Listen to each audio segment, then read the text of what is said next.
Chapter 1750, consider it a agreement certainly, Tao Tao would be willing. She liked Zhao Shu too, and their exchanged glances spoke volumes, despite their lack of physical intimacy. Tao Tao's blushes during their conversations were telling, and she had graciously accepted the thoughtful and expensive gift he gave her. While the gifts weren't exclusively for Tao Tao, hers was particularly lavish and considerate. If it were intended for her alone, she might have hesitated. In return, Tao Tao had gifted him with various food specialties. Although he secretly desired items like a handkerchief or pouch, he refrained from asking, understanding that such gifts were not easily given by girls. Her restrained nature only deepened his admiration. Even Aunt Qing and Uncle Qing praised her for understanding boundaries. Once engaged, they would be family, eliminating the need for such reservations. If he expressed his desire for a handkerchief or a sachet, would Tao Tao willingly provide them? He had carefully chosen many gifts for her, investing considerable effort. Surely, Tao Tao would appreciate them. Not only could he freely exchange gifts with her, but they would also have the opportunity to converse privately. Perhaps, he could even touch her hands. Surely, Tao Tao wouldn't object, right? The more Zhao Shu dwelled on these thoughts, the more delightful they became. He couldn't help but break into a foolish, happy laugh. His expression was too obvious. Xiao Yunduan raised his eyebrows and got very angry. Qiao Xian coughed and said to Zhao Shu, "Young Master Zhao, you must be tired from the journey. Go back and rest." All right. I won't disturb your rest. Don't worry, elder brother Xiao and sister-in-law. I'll get some matchmaker to propose tomorrow." With a smile, he added, "I'll go too." Qiao Xian found it funny, thinking that he was not tired at all. Zhao Shu left happily. His feet felt light, as if he was floating in the air, feeling refreshed. What he had pondered for so long was finally materializing. After a prolonged period of weighing pros and cons, he could finally find solace. The weather was truly splendid. The moon shone brightly, and the stars scattered across the sky. Upon Zhao Shu's departure, Qiao Xian couldn't contain her laughter. She cast a playful glance at Xiao Yunduan and remarked with a smile, "From now on, you ought to treat young Master Zhao even better. After all, we're family." Xiao Yunduan sighed and took hold of Qiao Xian's hands. Reflecting on the swift passage of time, he mused, "Tao Tao, in my mind, remains petite and young. I never expected her to be betrothed so swiftly. I hope Zhao Shu keeps his word and treats her well." Qiao Xian smiled gently. "Young Master Zhao seems genuinely caring. Our Tao Tao is a wonderful girl, and their future should be bright. Moreover, with my husband by their side, there will be an added layer of protection." Rejuvenated, Xiao Yunduan smiled at Qiao Xian. "For the sake of my wife, our children, and our family, I must persevere. At the very least, he needed to continue his official duties. Accumulate experience and merits, secure a higher position before contemplating other plans." Qiao Xian chimed in. "It's not as dire as it seems. Even if my husband were to retire from officialdom, with our current wealth, no one could intimidate us. No need for him to burden himself excessively." Xiao Yunduan laughed, drew Qiao Xian close, and planted a gentle kiss on her. "I know what I'm doing. Don't fret, my heart will acquire." The two shared a smile, and Xiao Xian's heart softened as she nestled into his embrace. Time flew by swiftly. Tao Tao was on the verge of marriage, and they were soon to be parents. Chapter 1751, excited Zhao Shu was overflowing with joy, so much so that he couldn't sleep a wink that entire night. Uncle Qing and Aunt Qing shared in his happiness. Witnessing his excitement, they found themselves torn between laughter and tears.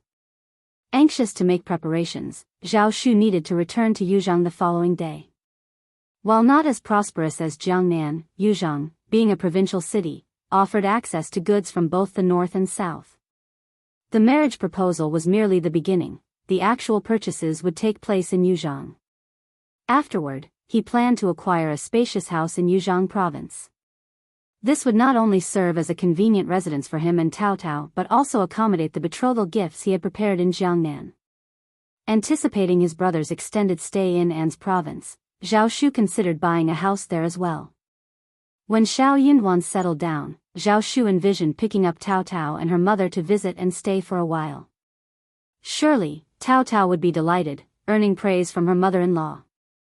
Amidst his joyous planning, Zhao Shu overlooked the fact that his future mother-in-law was the Lord's biological Sonayuro, an official in An's province. It only made sense to stay with his biological son, not in a house bought by his son-in-law. Qiao Xian advised Zhao Shu to rest for a couple of days before departing, and Xiao Yunduan shared a few words with him. While Zhao Shu was eager, he realized he was fatigued from the lengthy journey. Besides, given the care shown by fifth brother and fifth sister-in-law, he decided to grant them some face. Indeed, young Master Zhao was taking a proactive approach, having already adjusted his way of addressing Xiao Yunduan and Xiao Xian as fifth brother and fifth sister-in-law. Xiao Yunduan was momentarily surprised by the change, but he neither corrected nor offered any suggestions. Instead, he silently consented. Feeling increasingly self-assured, Zhao Shu's self-importance grew. Qiao Xian chuckled inwardly. This Zhao Shu was truly entertaining. Having spent 2 days in An's province, Zhao Shu embarked on his journey to Yuzhang, serving as a messenger for Xiao Yunduan and Xiao Xian. Ecstatic, Zhao Shu set off without the accompaniment of Aunt Qing and Uncle Qing. They watched with smiles, sighing with relief. Young master's marriage is finally settled. Shortly before the new year, the clan leader sent a letter urging Zhao Shu's swift return to Euro, for no reason other than his impending marriage. Since Zhao Shu's adoption, numerous individuals within the clan eyed his marriage prospects. The threshold of the clan leader's family was nearly worn down. The clan, relatives, and friends were all fervently eager to share potential matches for Zhao Shu. After all, the wealth of Zhao Shu's family, bereft of direct elders, was immense. Just the 100,000 mu of mulberry fields alone generated an annual income of 700,000 to 800,000 taels of silvera euro, a staggering wealth that many dared not imagine. Success in marrying into the family would make the in-law family Zhao Shu's closest relative and elder. This opportunity promised newfound prosperity, tempting many. The patriarch's daughter-in-law, faced with the realization that her maternal family lacked a suitable girl for marriage, was on the brink of despair. She had missed a golden opportunity and was determined to rectify it. Who wouldn't be enticed by such a favorable arrangement? Now, with nothing else to occupy her thoughts, the patriarch's daughter-in-law resolved to assist anyone willing to offer sufficient benefits. Chapter 1752. Dumbfounded, she accused Zhao Shu of being overly petty. In a logical sense, Zhao Shu had adopted the patriarch's late younger brother, making the patriarch's family his elders. Therefore, it was only fair for him to delegate responsibilities to manage his business. However, Zhao Shu remained adamant, even resisting the pressure from the clan. He hadn't returned, making it inappropriate to press the matter further. This time, they called him back for 2 reasons: his impending marriage and the desire to intervene in his business affairs. Even if they had parted ways, they were still his elders. When the time came to reprimand him, he would have to show some deference. The Zhao family clan buzzed with activity, resembling a revolving door or a game of musical chairs. The patriarch's wife assumed an air of importance, as if she held Zhao Shu's family matters in her grasp. Upon Zhao Shu's return, his eyes gleamed upon hearing the patriarch and his wife discussing the marriage. Feeling slightly embarrassed, he smiled and admitted, I originally planned to inform you about this upon my return. I've taken a liking to a girl and was about to propose. The patriarch and his wife were taken aback, exchanging astonished glances. This person had actually set his sights on someone outside the clan? Unthinkable. He couldn't possibly do this. Quickly, the patriarch's wife interjected, Shu, you're still young and inexperienced. The world can be treacherous, and with your family's wealth, you need to be especially cautious outside. Who knows if others have their eyes on your assets? Falling prey to those with ill intentions could lead to trouble. The patriarch nodded in agreement. Zhao Shu felt displeased upon hearing this. He swiftly clarified, "Auntie, you've misunderstood. The girl I like comes from an exceptional family. Her brother is the newly appointed primus by the emperor this year. He currently holds the position of a fifth-ranked minister counselor in the Ministry of Revenue in the capital and enjoys favor from the emperor and the crown prince. How can such a family not be esteemed?"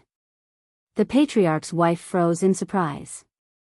However, the patriarch's expression soured. Did that girl personally confirm this? Something doesn't add up. While I may not be well versed in bureaucratic matters, don't all new primuses join the Hanlon Academy initially? It takes several years to progress to the 6 divisions, right? Moreover, attaining the 5th rung Kairo, this is a significant official position. How could one suddenly rise to such a rank? The patriarch's wife chimed in, "Exactly. It's obvious that this is a fabrication. If you can concoct such a ludicrous lie, what does it say about your character, Auntie?" Zhao Shu interrupted her unhappily. "You've misunderstood. I spent a considerable time in the capital and happened to become friends with the newly appointed top scorer, Lord Shao. I only discovered his sister later. How could this be a lie? No one would dare fabricate such a story. Brother Shao is exceptionally capable and stands out among the primuses. The emperor and the crown prince hold him in high regard, so it's not surprising that he achieved a 5th-rank position at such a young age. If uncle doubts my words, you can verify it by asking around in the capital." Though Zhao Shu felt a twinge of guilt for not disclosing Xiao Yunduan's impending departure from the capital, he wasn't lying. Everything he said was true. While working with Xiao Xian to resolve the Zhao family's issues, he refrained from divulging certain details to maintain credibility. Yet, he wouldn't permit anyone to besmirch Tao Tao and the Xiao family. He went so far as to enlist Uncle Qing and Aunt Qing as witnesses to support his claims. Chapter 1753, The Lu family won't do it. Uncle Qing and Aunt Qing exchanged nods in agreement. These two were not just ordinary aides, they were pillars of support left by Madame Zheng for Zhao Shu, and their words held immense weight.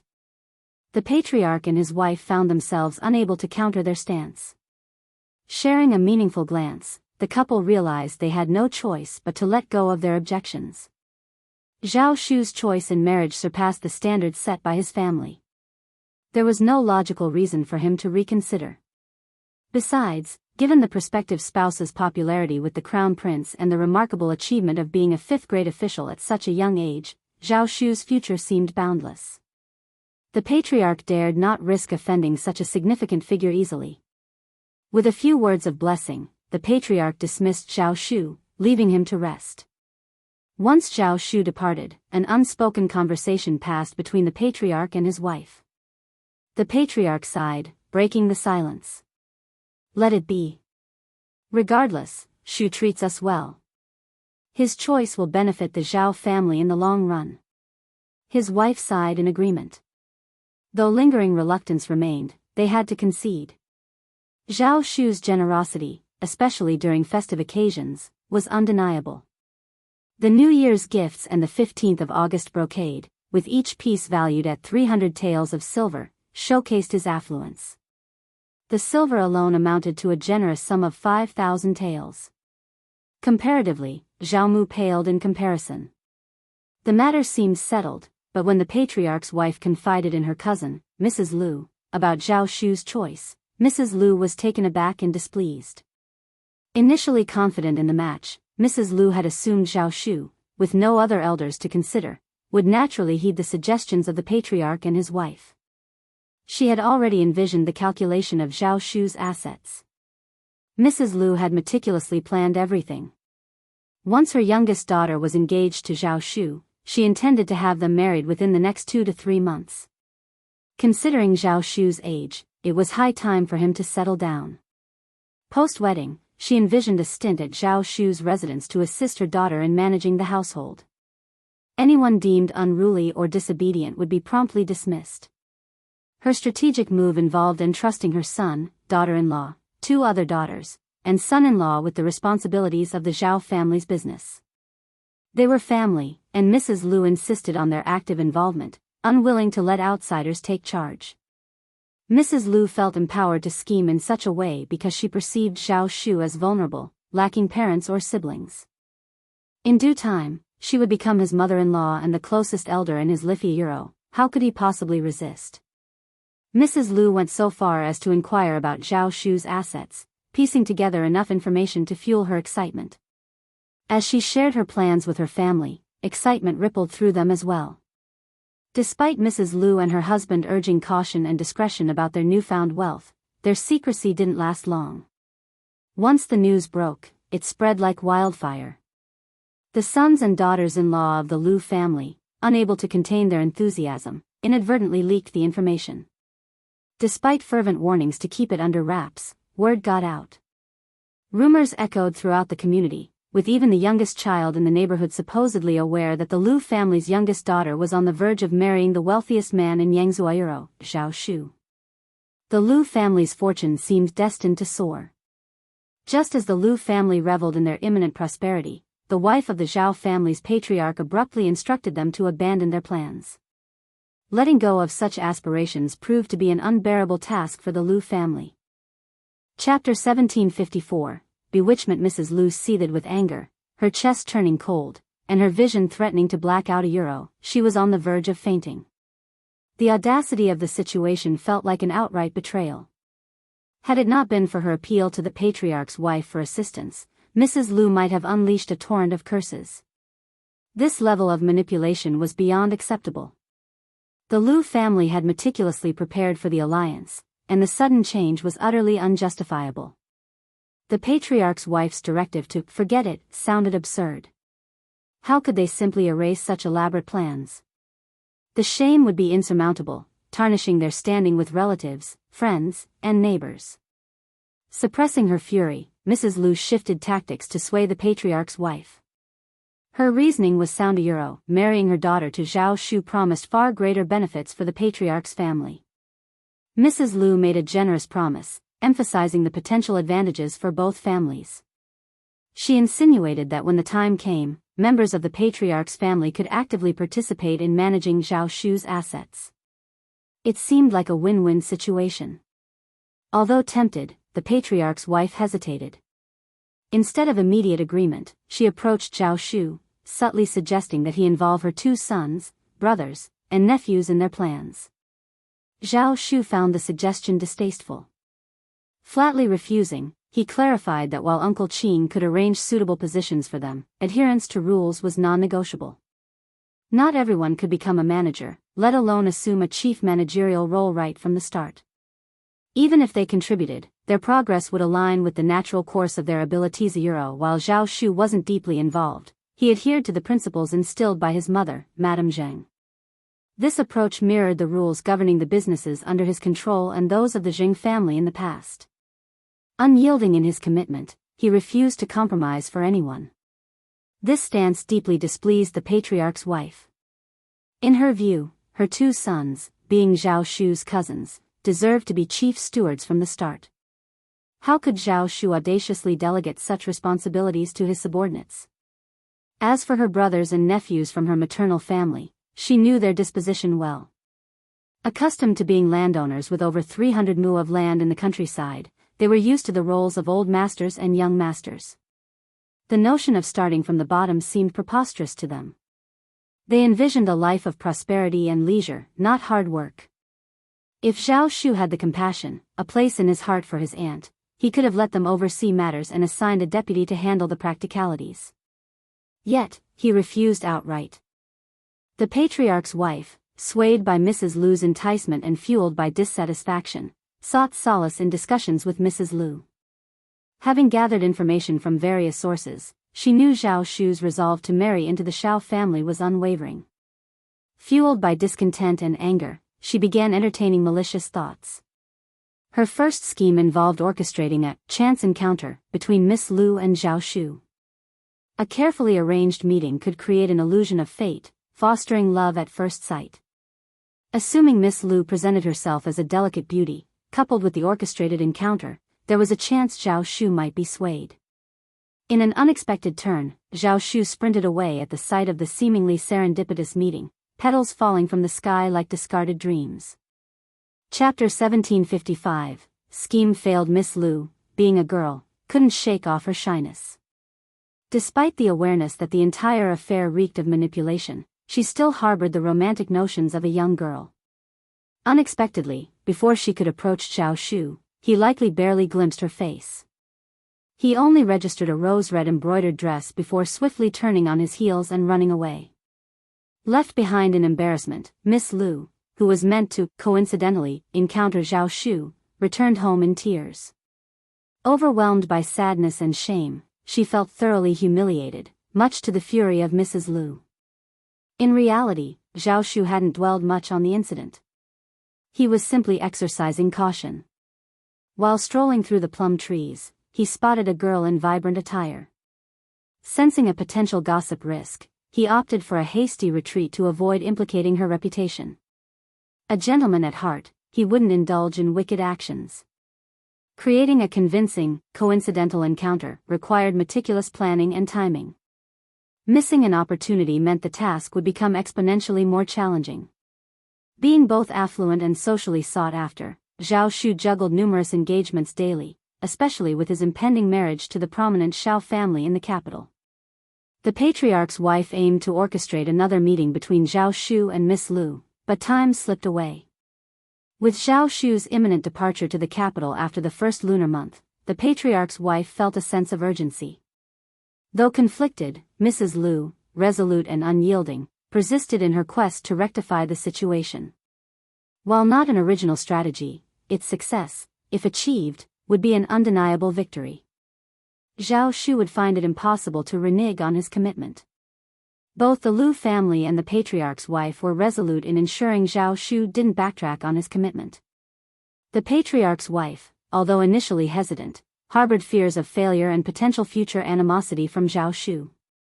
On the other hand, Mrs. Lu, driven by determination, relentlessly persuaded and urged the wavering patriarch's wife until she succumbed. Opting for a seemingly easier route, the patriarch's wife clandestinely instructed her son to accompany Zhao Shu to gatherings and ensure he consumed enough alcohol to induce inebriation. It was a calculated move, anticipating that something would transpire in such a vulnerable state. Moreover, the blame could conveniently be shifted to Zhao Shu. If her son claimed ignorance due to intoxication, Zhao Shu would find it challenging to defend himself. This would leave him beholden to Miss Lu and susceptible to any requests the Lu family made. Contrary to expectations, Uncle Qing, Aunt Qing, and the others maintained exceptional vigilance, heeding only Zhao Shu's directives. Furthermore, Zhao Shu was cautious about alcohol, never allowing himself to get drunk in unfamiliar settings. His mother, Madame Zheng, had instilled in him the risks involved, particularly in their line of business, where one couldn't afford to be inebriated and prone to potential manipulations. Drinking and socializing were integral to their business interactions, making sobriety imperative to avoid the pitfalls of signing contracts or being deceived while intoxicated. Zhao Shu, therefore, refrained from getting drunk outside, even during gatherings. Uncle Qing and the others were unwavering in their commitment to shielding Zhao Shu, preventing any unwanted approaches. As the spring festival drew to a close, the patriarch's wife and Mrs. Lu found themselves without an opportunity to execute their plan. Chapter 1756, Zhao Shu won't go. The patriarch's wife sighed. Tired, mentally tired. Why don't we forget about this matter? She didn't have much confidence after failing for so long. However, Mrs. Lu wasn't willing. She was also distraught and depressed, but at the thought that she could have a fortune if she worked harder, she felt that she could do it again. Mrs. Lu's family was having a banquet. As the patriarch's wife, she asked her two sons to go and bring Zhao Shu along. But Zhao Shu refused to go no matter what. With utmost transparency, Zhao Shu addressed his two cousins. I've heard numerous baseless rumors about my supposed intention to marry Miss Lu. It's absolute nonsense. I can't risk attending the Lu family's event, those rumors might resurface. I wouldn't want to jeopardize Miss Lu's reputation. I'd be terribly embarrassed. While Zhao Shu believed the matter wouldn't significantly impact him, given his impending marriage, the widespread news of his union with the Shao family served as a countermeasure to suppress rumors circulating in the Lu family. Despite the geographical distance between the Lu family and the Zhao family, the rumors managed to infiltrate Zhao Shu's domain, necessitating his caution. Zhao Shu's rationale resonated with practicality. Faced with such a situation, avoiding potential suspicions became a logical choice. The patriarch's two sons sighed inwardly, recognizing their mother's plot. While they harbored dissenting opinions, their mother kept them in the dark about her intentions. They felt compelled to feign ignorance and refrain from broaching the subject proactively. Involving reputations and delicacy, this matter demanded discretion. Whether Zhao Shu or Miss Lu, their personal matters should remain private. Despite the sons' subtle objections, their mother seemingly feigned ignorance, coercing them into bringing Zhao Shu to the Lu family event. Reluctantly, they acquiesced to her insistence. Zhao Shu's eloquent words made them heave a sigh of relief. They had something to say to their mother. The patriarch's wife was a little angry and embarrassed. She called Zhao Shu over to persuade him nicely. She smiled and said something like, "The innocent are innocent," so that Zhao Shu didn't have to care.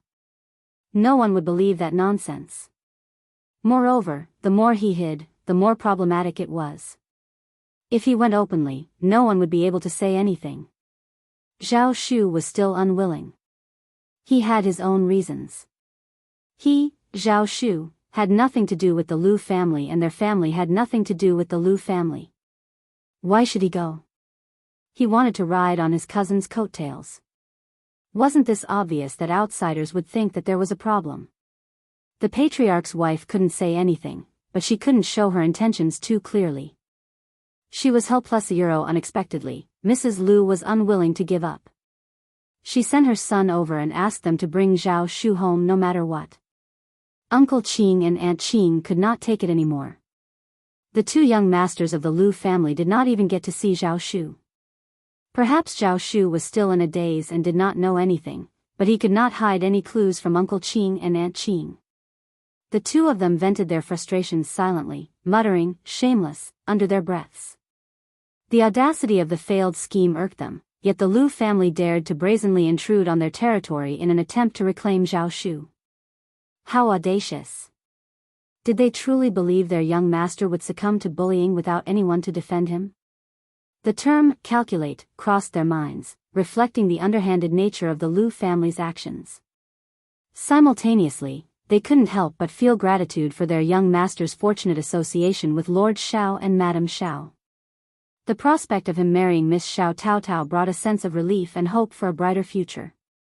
Chapter 1757, Sisters Falling Out Otherwise. If the patriarch and the patriarch's wife were to arrange a marriage for their young master, he would likely not reject them. The mere thought sent shivers down their spines, contemplating the potential consequences. Shocked, they found solace in the belief that it was a heavenly blessing from Madame, ensuring their young master's good fortune. Gratitude washed over them, recognizing his stroke of luck. Unable to engage in gossip, Uncle Qing and Aunt Qing refrained from divulging any information. Nevertheless, their concern for Zhao Shu led them to suggest a timely departure to the capital, offering assistance to Lord Xiao and Madame Xiao if needed. Zhao Shu readily agreed, deciding to bid farewell to the patriarch after the 15th day of the first lunar month. Departing for the young masters of prominent families involved a meticulous process. They packed their belongings, bid farewell to their elders, and could only truly set out after the 20th of the first lunar month. Lengthy farewells with relatives and friends extended the departure timeline, spanning at least 10 days to half a month. Once the matter was settled, they could leave within a few days, bringing relief to Uncle Qing and Aunt Qing. Unexpectedly, the Lu family faced a setback. With Zhao Shu's family matters resolved, the Lu family's previous boasts turned into a source of mockery. Countless people derided them behind closed doors, though none were foolish enough to explicitly convey the ridicule to the Lu family. However, an exception emerged. During a banquet hosted by the Lu family, Miss Lu and sister-in-law entertained a group of young misses and madams. Among them were those who harbored ill feelings towards Miss Lu. Coincidentally, there was a quarrel. The other party was angry and spoke too quickly, so they used this matter to mock Miss Lu. Due to this ordeal, Miss Lu found herself overwhelmed with shame and resentment. She even harbored bitterness towards her mother, feeling that the matter had not been truly resolved but had instead spread far and wide. Unable to face the embarrassment, she was on the verge of hiding from everyone. To her dismay, the mockery didn't end. In front of a gathered crowd, people openly taunted her, and snickers echoed from the onlookers. Blushing with embarrassment, Miss Lu covered her face and fled, tears streaming down her cheeks. The two daughters-in-law of the Lu family shared in the embarrassment, and witnessing Miss Lu's distress made others uncomfortable. Swiftly changing the topic, they attempted to divert attention away from the awkward situation. While the incident was promptly suppressed at the banquet, whispers lingered as some couldn't resist discussing it in hushed tones afterwards. After the banquet, news of the embarrassing incident spread throughout the Lu family, leaving everyone disgruntled. To everyone's shock, Miss Lu, overwhelmed by embarrassment, attempted to hang herself. Fortunately, her vigilant maidservant intervened in time, saving her from harm. Mrs. Lu, deeply distressed, held her daughter close, tears streaming down both their faces. Overwhelmed with grief and anger, Mrs. Lu directed her frustration towards the patriarch's wife and sought answers from the Zhao family. In her pursuit of justice, she decided to expose the matter. Exasperation fueled a heated argument between the patriarch's wife and Mrs. Lu, resulting in an irreparable rift in the relationship between the cousins. Mrs. Lu, fueled by resentment and an unwavering determination, refused to back down. The thwarted outcome with the patriarch's wife only intensified her resolve. At this point, retreating would mean forfeiting everything. She believed that by pressing forward, there might still be a chance. The commotion extended to the Zhao family clan, eliciting the patriarch's ire. Frustrated, he vented his complaints to his wife, realizing that the matter needed resolution. Summoned amidst the chaos, Zhao Shu arrived, wearing a perplexed expression. Mrs. Lu, however, didn't want to strain her relationship with him. She refrained from holding on to him, seeking a more diplomatic approach to address the unfolding situation. Chapter 1758. Anyway, no. Mrs. Lu, however, continued to insist, pressuring the patriarch's wife and claiming that she had been promised Zhao Shu for her youngest daughter. This rumor had already spread, tarnishing her daughter's reputation, and now the Zhao family was demanded to provide an explanation. She hinted strongly that Zhao Shu was intended for her daughter's hand in marriage. Zhao Shu's expression darkened. The patriarch's wife, caught off guard by the unfolding situation, was filled with regret. Despite Mrs. Lu's accusations, she vehemently denied any such promise. Zhao Shu could clarify that while he might have entertained the idea in the past, no formal steps like proposing or exchanging birth dates had taken place. It wasn't a valid commitment. Mrs. Lu persisted, trusting the relationship between her and Madame Zhao, cousins with a supposedly strong bond. She accused Madame Zhao of betrayal, claiming her daughter's tragic fate was a result of deception. An explanation was demanded. The elders of the Zhao clan disapproved, casting judgmental looks at the patriarch and his wife. The gravity of the situation threatened the family's reputation. As tension escalated, the patriarch silently cursed, realizing the potential consequences. If a death were associated with this dispute, his position as patriarch might be jeopardized. Mrs. Lu remained relentless, pushing the boundaries dangerously. In truth, the Lu family held the incorrect stance, and the patriarch's wife had made a grave error in her hastiness. Had the patriarch's wife not been so quick to make promises without verifying the facts, the Lu family would have remained silent. The blame rested on her for pursuing a faulty narrative. Some believed that when Zhao Shu returned and clarified his existing commitment to another family, the patriarch's wife should have decisively quashed any aspirations the Lu family harbored. Yet, unbeknownst to many, she was hatching a covert plot against Mrs. Lu. It's a small community. Did they truly believe their schemes would go unnoticed? The public merely played ignorant. In the end, their machinations backfired, and they ended up causing harm to themselves. These two individuals were far from virtuous, but dwelling on that was futile. The immediate concern was resolving the issue and pacifying the Lu family. Within the Zhao clan, there were those who reveled in Zhao Shu's misfortune, eagerly anticipating his downfall out of sheer jealousy. Zhao Shu's affluent background, coupled with his lack of familial restrictions, fueled envy and resentment. These onlookers couldn't wait for his fortunes to take a turn for the worse. Hence, taking a diplomatic approach, they suggested Zhao Shu marry Miss Lu. After all, he wasn't bound to the Xiao family through engagement, making it a family matter that required respect for the elders and their priorities. Given Lord Xiao's refined education, it was presumed he'd comprehend the situation. Numerous heads nodded in agreement. Considering the Xiao family's distance from the capital, they wouldn't be adversely affected. The Lu family, however, was in a different predicament. Should any harm befall Miss Lu due to this dispute, the Zhao family's reputation would suffer, impacting them all. The patriarch and his wife gazed at Zhao Shu, hopeful. Mrs. Lu, even more self-satisfied, declared it as the optimal solution. She lavished praise on her daughter, extolling her virtues, sensibility, intelligence, and beauty. Once married into the Zhao family, she promised, Miss Lu would dutifully care for her elders, tend to her husband, and raise her children with utmost dedication. Mrs. Lu confidently envisioned her daughter becoming the ideal daughter-in-law for the Zhao family. Chapter 1759, Not giving any face. Infuriated, Zhao Shu vented his anger, scolding the Zhao family relentlessly. He made it clear marriage to a girl from the Lu family was out of the question. His commitment lay with the Xiao family, and he was adamant about reporting to the patriarch and formalizing the betrothal. No other family would be part of his matrimonial plans. He wouldn't let anyone undermine this decision. He viewed his marriage seriously and was prepared to face any legal battle or financial strain that arose from this dispute. Compromise was not an option. Defying all odds, he asserted, let them try if they have the audacity. Frustrated at the absurdity of treating his marriage as a jest, Zhao Shu declared he'd start his own family if the Zhao family held such a stance. As Zhao Shu cursed, Mrs. Lu's face fluctuated between red and white. Panic seized many members of the Zhao family as they attempted to pacify him. How could they utter such words? The Zhao family had no reason to dislike him. His generosity during the new year, showering elders' families with gifts exceeding 1,000 taels, was a testament to his affluence. The family could live comfortably for a year with just his New Year's offerings.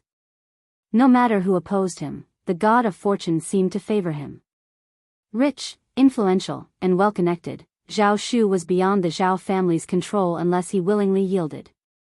Mrs. Lu, humiliated and desperate, resorted to threatening her daughter's life once more. Unfazed, Zhao Shu sneered and retorted, "How is that my problem? I don't even know you. Find whoever you want.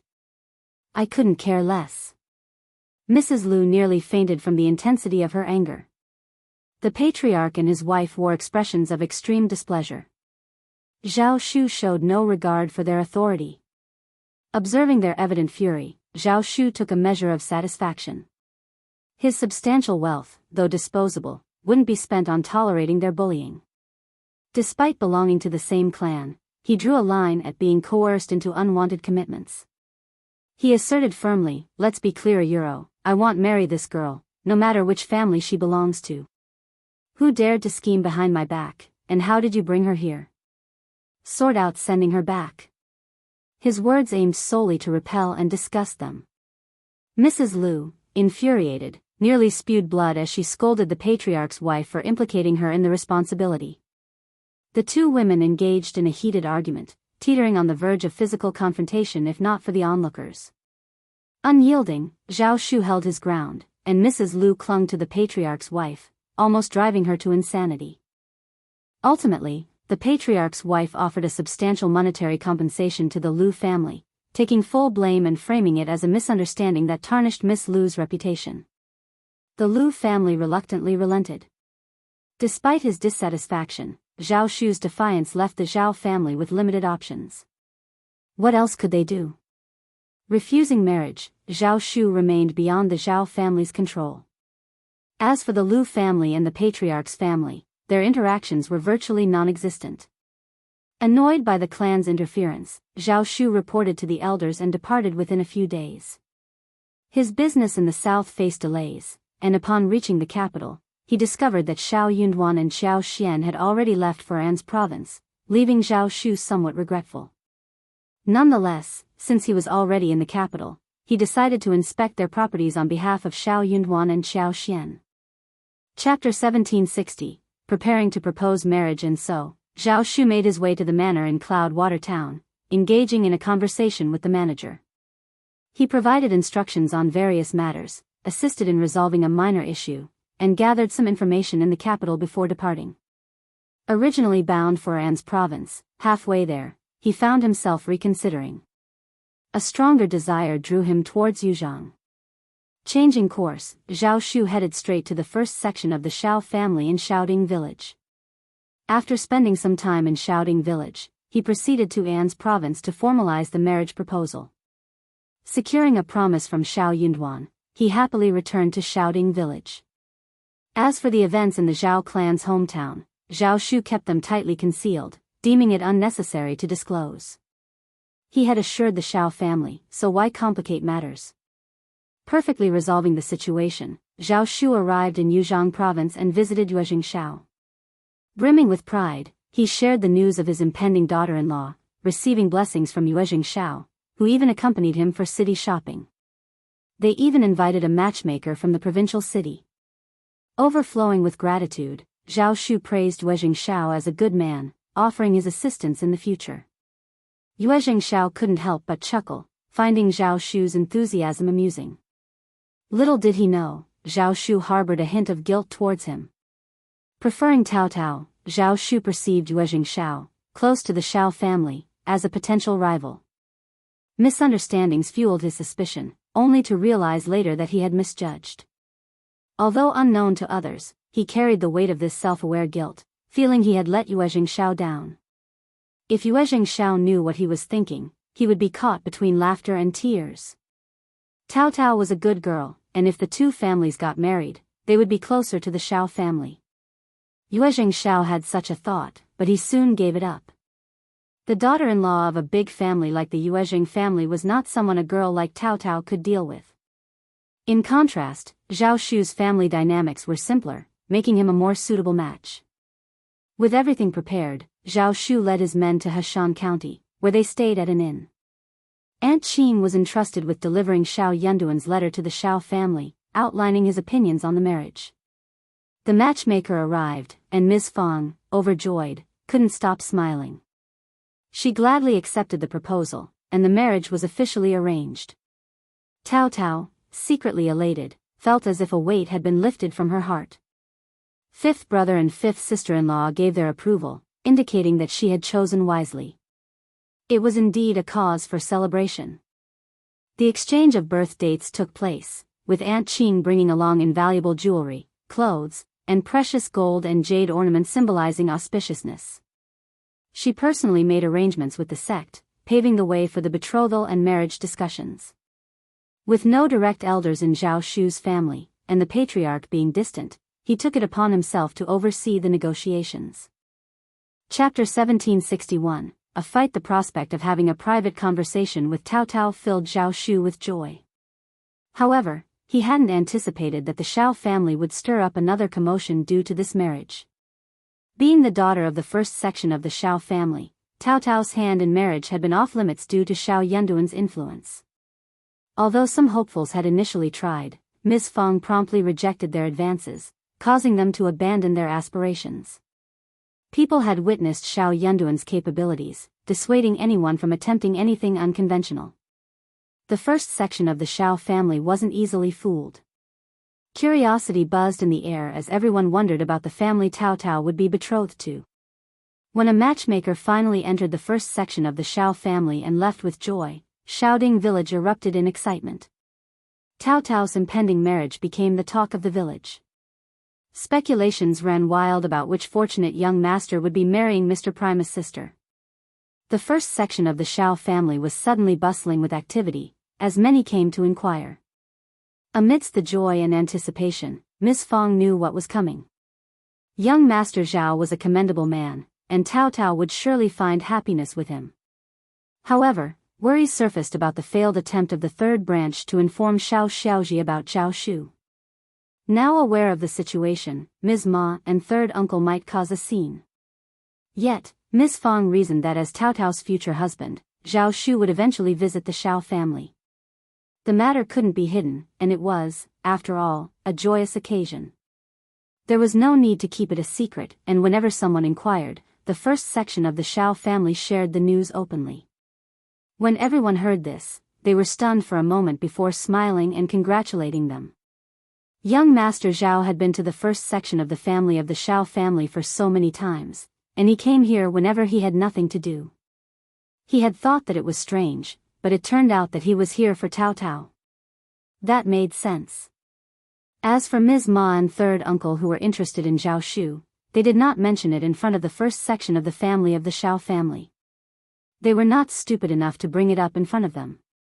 What good would it do them if they caused trouble for the first section of the family? Even those who were envious did not dare to say anything. They were afraid that they would be scolded if they said it. But Ms. Ma and third uncle were different. When they found out about this, their first reaction was disbelief. Impossible. After confirming that it was true, Ms. Ma slapped her thighs and shouted at third uncle angrily. Listen to this. What is happening? What is happening? The first section of the family is bullying us. I'm telling you, this isn't over. Xiao Xiaoji was also stunned. She covered her face and ran back to her room in tears. Ms. Ma's fury was so intense that she neglected to console her saddened daughter. Instead, she hastened to the first section of the Xiao family with third uncle. Anticipating a clash, many villagers had their eyes on the unfolding drama. Observing the couple's rapid approach, a curious crowd trailed behind, eager to witness the spectacle. Upon reaching the first section, Ms. Ma and third uncle unleashed their anger, demanding answers. In the midst of a joyful occasion, their intrusion created tension. It seemed as if these two were determined to sour the celebration, portraying the first section of the Xiao family as the ones at fault. Annoyed by their baseless accusations, Ms. Fang responded with a cold and dismissive tone. Chapter 1762, The Truth. Ms. Ma's eyes blazed with anger, and through gritted teeth, she lashed out, Sister-in-law, you are shameless. You married off Tao Tao, and now you do this to Xiaoji. What has she done to deserve her uncle and aunt scheming against her? Third uncle, equally furious, interjected, Elder brother, what are you saying? You claim to care about your brother and treat us well, and yet you treat us like this? Explain yourself, or this won't end. Eldest uncle sighed, his face turning red. I knew this marriage wouldn't happen, but you insisted on it. I knew it. These words only fueled the anger and sense of injustice for third uncle and Mrs. Ma. They demanded an explanation from the first section of the Xiao family, escalating the confrontation. Ms. Fang couldn't tolerate it any longer. Enough. Silence. Your elder brother might tolerate your nonsense, but I won't. Reflect on whether you even deserve an explanation. What do you think you're doing? Instead of questioning us, question your own worthiness. You. Third uncle seethed.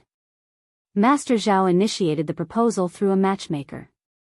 I have every reason to accept such a good marriage. What's wrong with that? What do you mean by snatching? This was Master Zhao's decision. He willingly chose to marry into our family. Is that not his prerogative? Are you implying they should remain unmarried unless it's to your family's liking? Your arrogance knows no bounds. Ms. Ma exploded, we were the ones who noticed Master Zhao first. Ms. Fang retorted, that's even more absurd. Marriage involves two families, not just your whims. If both families agree, it's called a marriage. Should they only accept your family's decisions and be forbidden from marrying anyone else? Your arrogance is unbelievable. The villagers exchanged glances and couldn't help but snicker. After all, marriage was a mutual decision between two families. If the man didn't fancy their daughter, who could they blame? But we are brothers. Third uncle erupted in anger.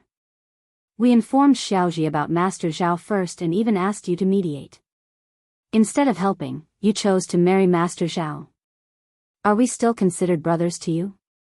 Is there no limit to your audacity? Miss Fang grew equally irritated. Third brother, are you forcing me to disclose everything? Unfazed, Third uncle and Mrs. Ma aggressively retorted, "Go ahead. What are you afraid to say? Your excuses won't hold." Miss Fang responded firmly, "I'm stating the facts. Your family isn't the only one interested in Master Zhao, there are others too. But did you ever consider that just because you like him doesn't mean he reciprocates? He hails from a wealthy southern family, possesses charm, and has a good personality. He has his pick of any girl. Other families may fantasize, but you directly approached him. Why is it surprising if he rejects you? Had our Yunduan not become an official, even if Master Zhao fancied Tao Tao, I wouldn't have consented to this marriage. It's better to be grounded and self-aware. Third brother, don't take offense at my blunt words. You initiated trouble, and I had to make things clear for you to understand. That's the reality. Do as you please. If you insist, I won't argue further." Chapter 1763. Exactly, no matter what, our family hasn't wronged you. We maintain a clear conscience. The villagers couldn't help but nod and murmur in agreement. Indeed. Young Master Zhao's lineage and demeanor are unparalleled. Being in the first tier of the family sets him apart. Absolutely. I'd wish for young Master Zhao to be my son-in-law too. A dream-worthy match, alas, beyond my grasp. Haha. Precisely, who wouldn't desire such a son-in-law? Sister-in-law Fang has no grounds to refuse such a distinguished family just because the third branch has set their sights on them. What a waste. Quite so, I wouldn't refuse either. It's Ms. Ma and her husband who are overreaching. Third uncle and Ms. Ma were so incensed by Ms. Fang's words that they grew even more agitated. Ms. Ma nearly lunged at Ms. Fang, only to be restrained by the family servants. Ms. Ma exclaimed loudly, "What's so impressive about your son being a minor official? He can't even hold his ground in the capital, banished by the aristocrats to remote villages. That's his lot in life. He has no future, no prospects. My Lulang will rise to high office.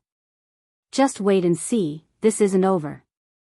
Enraged, Ms. Fang slapped Ms. Ma across the face. Ms. Ma retaliated, but was held back by the family servants. Third uncle wanted to intervene, but the stern gazes of Xiao Sanlang and the others froze him in fear. Instead, he directed his anger towards eldest uncle, cursing under his breath. Ignoring him, Ms. Fang pointed at Ms. Ma. "You dare curse my Yunduan?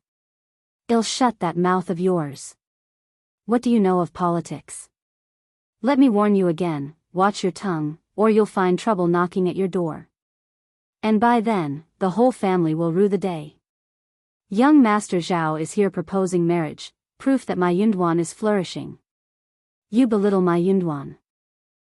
Why not acknowledge how much prestige your family has gained from this? Lulang roams freely under the guise of being Yunduan's blood cousin. He ingratiates himself with this person and that, as if our family remains oblivious. All for our family's benefit. I'm not as accommodating as you when it comes to being taken advantage of, yet now you slander and disdain me. Since you hold me in such contempt, why not just end our association? Dare the two of you agree to that?"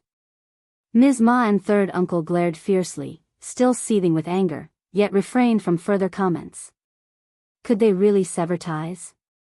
The cautionary tale of the second branch loomed before them. They resisted, unwilling to relent. Though they harbored a belief in Xiao Yunduan's resilience, they remained adamant in their stance. Ms. Fang ordered someone to release Ms. Ma, her tone laced with scorn. "Let me be unequivocal, Tao Tao and young Master Zhao are destined to wed. Keep your tongues in check. Should anyone dare besmirch Tao Tao or our family over alleged coercion in this cousin's betrothal, they'll face my wrath." Ms. Ma and third uncle simmered with rage, but dared not retort. Ms. Fang's voice turned frigid. "If there's nothing further, depart." Ms. Ma and her husband trembled with fury, their arrogance quelled. They muttered indistinctly before storming out, consumed by indignation. Chapter 1764. Tao Tao bullies. When they left, the villagers who were watching the show said some consoling words to Ms. Fang and left as well. Ms. Niu and her husband were among the crowd as well. At first, they were so excited that they wanted to cheer and clap, hoping that they would start a fight. But Ms. Ma and her husband stopped after a while, and the two of them were not very excited at all. Ms. Fong is still so domineering.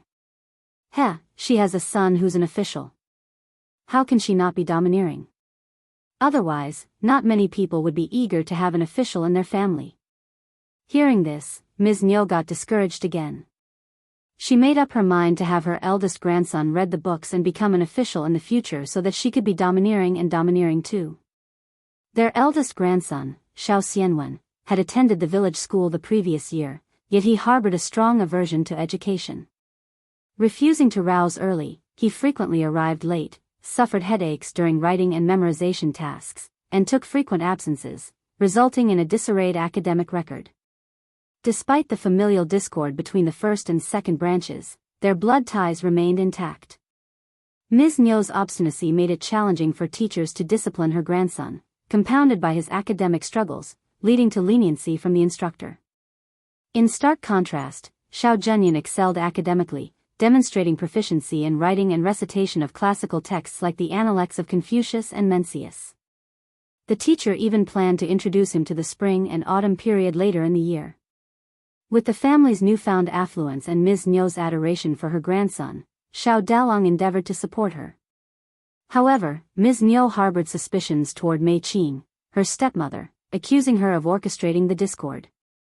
Consequently, Xiao Dalong defended Mei Qing, much to Ms. Nyo's dismay. In moments of frustration, Ms. Nyo would burst into tears, admonishing Mei Qing for alleged cruelty toward her eldest grandson and reproaching Xiao Dalong for allegedly prioritizing his daughter-in-law's interests over his son's well-being.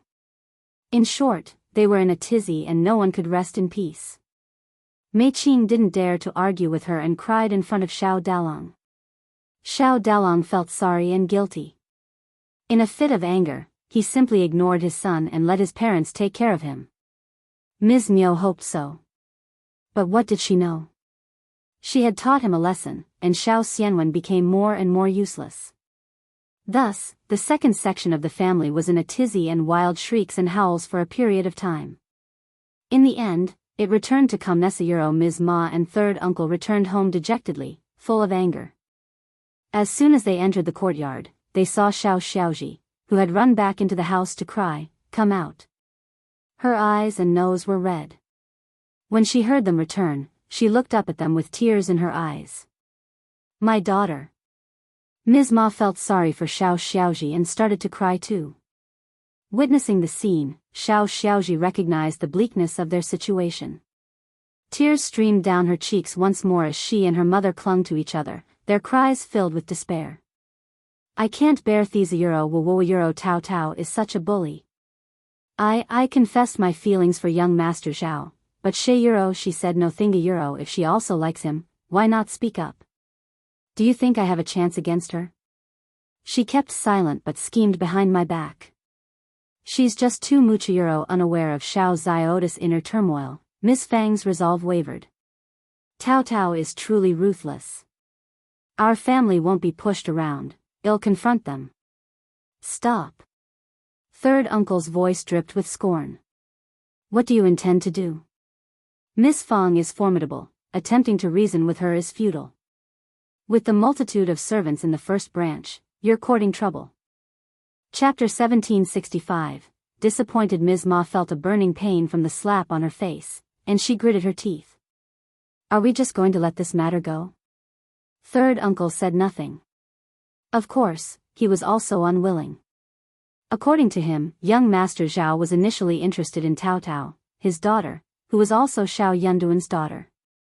So why couldn't he also be interested in Xiaoji if he was interested in Tao Tao? Wasn't it the same? It seemed likely that interference from the first branch of the family was at play. No wonder they had been unwilling to lend assistance to their family back then. It turned out they had their eyes on young Master Zhao too. They even claimed they wouldn't vie for him. Yet they swooped in without even extending a greeting.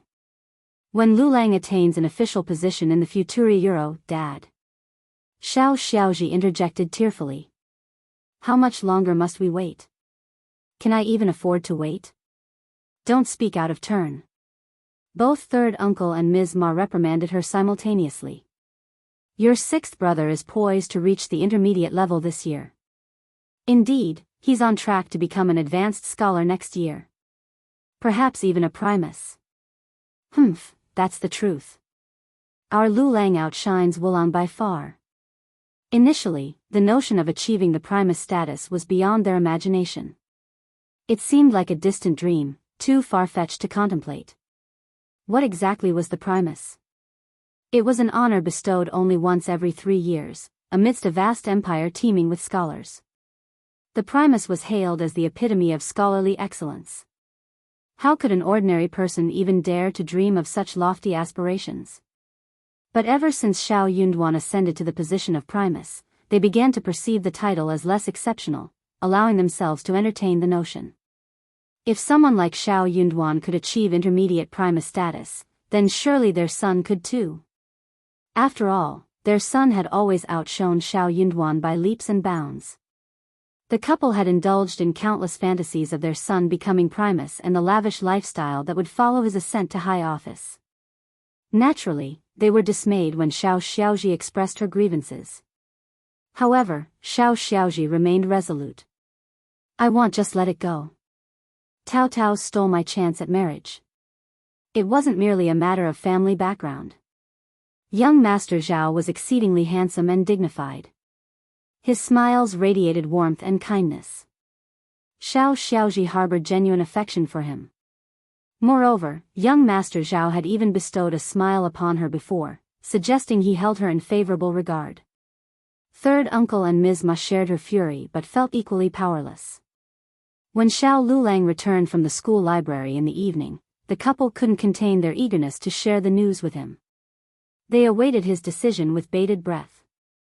Recently, Xiao Lulang had secluded himself in the building to study, indifferent to distractions. Upon hearing the news, he too was taken aback, feeling a pang of disappointment. He hadn't anticipated such an auspicious match to fall into Tao Tao's lap. It made sense. Xiao Yunduan now held an official position, even if it was in the modest An's province. Yet, it was still a 4th-grade prefecture, a distinction many never achieved in their lifetime. Young Master Zhao's decision to marry Tao Tao undoubtedly bore some relation to this. This was all too ordinary. Anyone in his position would know the obvious choice between Tao Tao and Xiaozhi. Yet, Xiaozhi was his blood sister, while Tao Tao hailed from the esteemed first branch of the family. Naturally, he couldn't help but feel discontented. A sense of despondency crept over him. Why wasn't he the one bestowed with the title of primus, remaining in the capital? If it were him, he was confident he could have surpassed Xiao Yunduan. Setting aside all else, he would have certainly avoided offending a noble and being exiled from the capital. Instead, he would have diligently climbed the ranks, step by step, within the capital. If young Master Zhao had to make a choice, he surely wouldn't have chosen Tao Tao. Why couldn't it have been him? Chapter 1766, Stupid Without Knowing, I seem to remember. Didn't young Master Zhao say that the clan arranged a marriage for him? Ms. Ma and the other two got startled. Oh, that's right. How could I have forgotten about this? That's right, I remember it clearly. Young Master Zhao said that. Ms. Ma burst into laughter, relishing in her gloating. So Tao Tao is going to be young Master Zhao's concubine? How intriguing. The first branch of the family is sending their daughter to be his concubine. Humph, she's in for a rude awakening. Xiao Zioda's expression darkened as she bit her lip, her heart heavy with the revelation. She was willing to accept being a concubine. Xiao Lulang shot his mother a speechless glance, feeling a surge of disdain toward her. He despised the values upheld by such a family. They were all foolish and ignorant. Yet, he, too, was foolish and oblivious. But what choice did he have? They were his parents. He could never rid himself of them. Hence, he couldn't help but feel a pang of envy toward Xiao Yunduan. He even envied Xiao Yunduan for having such a formidable mother. Though his own father was unreliable, he lacked the courage to cause trouble, unlike his parents. Previously, he hadn't paid much heed to it, but as his perspective widened, he began to recognize their folly. It's premature to jump to conclusions. Who knows what the truth is? If you're curious, go inquire at the first branch of the family. Don't spread baseless rumors. Ms. Ma bristled at his words. This isn't baseless. Why not? Don't go stirring up trouble with Aunt again. Ms. Ma snorted dismissively. Am I supposed to be afraid of her? Xiao Lulang paid her no mind as she continued her nonsensical chatter. Frowning, he interjected, forget it, there's no need to inquire further. Even if you find out, what difference will it make? Let me handle this. Xiao Ziota's tears welled up again. Sixth brother, what do you mean? Impatiently, Xiao Lulang glanced at her. Young Master Zhao and the first branch of the family have already exchanged pleasantries. Their intentions won't change. What more do you want? Our family's situation isn't bad now. You can find a suitable match. Xiao Xiaoji bit her lip. But none are as good as young Master Zhao Yuro. If she hadn't been his sister by blood, Xiao Lulang would have scoffed. How many wealthy young masters like Xiao Shu existed? They were truly ambitious, daring to aspire to anything. He harbored similar aspirations, but he understood his limitations. He knew he couldn't reach for them at his current stage. Perhaps in the future Euro he'd have his chance then. Xiao Lulang's tone turned stern as he cautioned, no one in Xiaoding village can aspire to marry someone like young Master Zhao. Xiao Xiaoji blurted out, if only you had achieved an official position sooner, sixth brother. Xiao Lulang's sharp gaze pierced her, causing her to instinctively retreat behind Ms. Ma, startled. She had never seen such intensity in her brother's eyes before. It made her feel a twinge of fear. Euro clasping his fists, Xiao Lulang responded calmly, nonsense. Do you think it's easy to attain the status of a recommended man or advanced scholar? It requires not just ability, but luck as well. Third uncle and Ms. Ma nodded in agreement. That's right, that's right. Wulang got lucky. That's right, how is he inferior to our Lulang? Xiao Lulang was not very happy hearing what they said. Chapter 1767, Xiao Xiaoji is also ready. Ms. Ma snorted dismissively. Am I supposed to be afraid of her? Xiao Lulang paid her no mind as she continued her nonsensical chatter. Frowning, he interjected, forget it, there's no need to inquire further. Even if you find out, what difference will it make? Let me handle this. Xiao Ziota's tears welled up again. Sixth brother, what do you mean? Impatiently, Xiao Lulang glanced at her. Young Master Zhao and the first branch of the family have already exchanged pleasantries. Their intentions won't change. What more do you want? Our family's situation isn't bad now. You can find a suitable match. Xiao Xiaoji bit her lip. But none are as good as young Master Zhao Yuro. If she hadn't been his sister by blood, Xiao Lulang would have scoffed. How many wealthy young masters like Xiao Shu existed? They were truly ambitious, daring to aspire to anything. He harbored similar aspirations, but he understood his limitations. He knew he couldn't reach for them at his current stage. Perhaps in the future Euro he'd have his chance then. Xiao Lulang's tone turned stern as he cautioned, no one in Xiaoding village can aspire to marry someone like young Master Zhao. Xiao Xiaoji blurted out, if only you had achieved an official position sooner, sixth brother. Xiao Lulang's sharp gaze pierced her, causing her to instinctively retreat behind Ms. Ma, startled. She had never seen such intensity in her brother's eyes before. It made her feel a twinge of fear. Euro clasping his fists, Xiao Lulang responded calmly, nonsense. Do you think it's easy to attain the status of a recommended man or advanced scholar? It requires not just ability, but luck as well. Third uncle and Ms. Ma nodded in agreement. Seeing their reactions, Xiao Lulang realized it was futile to continue. He grew even more impatient and despondent. What kind of family did he have? None of them understood. Though he had contemplated distancing himself from them, he feared they might act recklessly, so he patiently explained his thoughts. It took some time, but eventually third uncle and the others grasped his perspective. However, Xiao Xiaoji remained unconvinced. To her, the first branch of the family had initially let them down and owed them. What difference would it make to cause a stir? Even if they did, their frustration would remain unresolved. As for the benefits, they were owed to them. Xiao Lulang sighed inwardly. Clearly, this tactic worked on them. Why had he wasted so much effort explaining before? With a cold demeanor, Xiao Lulang retreated to his room, sneering at their compliance. They were quick to heed him now, weren't they? That night, Xiao Lulang visited the first section of the family. Each time he ventured there, the opulence of the first branch irked him, but he had grown accustomed to masking his emotions. First, he offered apologies on behalf of his parents. Then, he adopted a diplomatic approach. Given their close familial ties, wasn't it understandable for his parents and Xiaoji to feel hurt and resentful, especially since Tao Tao was the one who had initially disclosed the matter to Xiaoji but failed to follow through? While it might have been acceptable for an unrelated family, within their own kin, such actions emotionally wounded their family, leaving their parents and sisters feeling betrayed. This was the crux of their frustration. This ambiguity led to chaos. The first branch of the family was technically justified, yet morally questionable.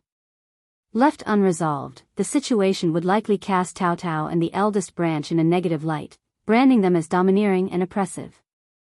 Chapter 1768, knowing everything. If he persists in discussing such matters, it could adversely affect 5th Casino Euro. Upon hearing these words, eldest uncle was overwhelmed with guilt. He grasped Xiao Lulang's hands, apologizing profusely. The members of the senior branch of the family were visibly disgusted. However, Ms. Fong remained unfazed and interjected sharply. "Sixth nephew, your scholarly arguments are sound, but alas, Yunduan isn't present to engage in this discourse. He would have appreciated your intellect. As for myself, while I may lack extensive knowledge, I understand the importance of perseverance. It seems your parents were overly ambitious, wouldn't you agree? Did they truly believe they could aspire to a match like young Master Zhao's family? We are but humble villagers with scant land and no servants. One wonders at the audacity of your parents. Did they not foresee the ridicule? It's laughable how they failed to consider the consequences. Did they not consult you beforehand? Surely, you would have dissuaded them. How could they be so naive, yet you remain astute? Hence, there is no cause for resentment on your part. Our acceptance of this proposal was not an attempt to curry favor but a recognition of young Master Zhao's sincerity. He is a commendable individual, and we believe he will treat Tao Tao with kindness. Surely you see the distinction? To reject young Master Zhao outright, regardless of Tao Tao's welfare, would be unjust to both him and our family. Would you not agree? Therefore, our conscience is clear, we have not failed your family in any regard. Sixth nephew, I cannot concede to your criticisms of our family. Let the gossips chatter if they must. We have no reason to be ashamed. Who dares challenge us? I am prepared to defend our actions." Xiao Sanlang sneered in concurrence. "Mother speaks the truth. We have committed no wrong. Who should we fear in speaking our minds?" "Yes, yes. Very true." Upon hearing Ms. Fang's remarks, the members of the senior branch of the family straightened their postures, exuding confidence. Eldest uncle remained silent, lips pursed, his gaze averted. Xiao Lulang seethed with anger. It was no surprise that his mother, lacking knowledge, couldn't hold her own against elder aunt. Her sharp tongue had laid bare everything. Were it not for his ability to contain his fury, he might have erupted. "A euro yet, our families are connected to euro, indeed. Shouldn't your family exercise more prudence and rationality?" Their disparate backgrounds were glaringly evident, yet they plunged headlong into proposing to young Master Zhao with unabashed enthusiasm. Fortunately, young Master Zhao was magnanimous and disregarded their audacity. Had it been someone else, they would have faced utter humiliation. It was a display of self-inflicted disgrace. Miss Fong harbored no sympathy for them. She wasn't foolish enough to spurn such a favorable match for her daughter. Xiao Lulang flushed with embarrassment and a hint of shame crept into his voice. Xiaoji is also fifth cousin's sister. She's not much different from Tao Tao. Had elder aunt and uncle advocated for her, young Master Zhao might not have refused her a euro. Chapter 1769, End of conversation. You intend to exploit Yanduan's situation now? What were your earlier sentiments? Miss Fong sneered. You can't equate the two. There's a vast disparity between a cousin and a close kin. Moreover, if young Master Zhao isn't inclined, he isn't inclined. Yanduan lacks the authority to coerce him, so why intervene? I'm not disparaging Xiaoji, but is she truly suitable for young Master Zhao? Comparing her to our Tao Tao is laughable. Do you believe young Master Zhao is naive? I once thought you had a sensible mind, but your judgment seems clouded. Xiao Lulang felt his temper flare. One day, he vowed silent lie euro. He collected himself with a deep breath, forcing a smile. Elder aunt, your eloquence surpasses mine. I concede defeat. Let's refrain from discussing this further. I beseech elder aunt and uncle to attend to Zioda's welfare and arrange a suitable marriage for her. Please, fulfill my request. Regardless, Xiaoji had suffered humiliation due to this affair. Her matrimonial prospects might face hurdles. Naturally, she would marry eventually. It was inconceivable for Xiao family daughters not to wed. Indeed, even the singles of Xiaoding village were sought after. Xiao Lulang aspired for Xiaoji to wed into a prestigious household. Miss Fong nodded. Certainly, provided your parents' consent, numerous suitable matches abound. Indeed, it was the reality. Xiao Lulang, a euro, if Zioda's betrothal is arranged, elder aunt, ensure she stands proudly. A generous dowry will ensure her esteem in societe euro. Xiao Lulang, fearing misunderstanding, clarified his intentions to Miss Fong. He extended his hand to request her dowry. Miss Fong smiled and assented. Fear not, Xiaoji is my niece, and she shall receive her dowry. We can spare a few thousand taels of silver.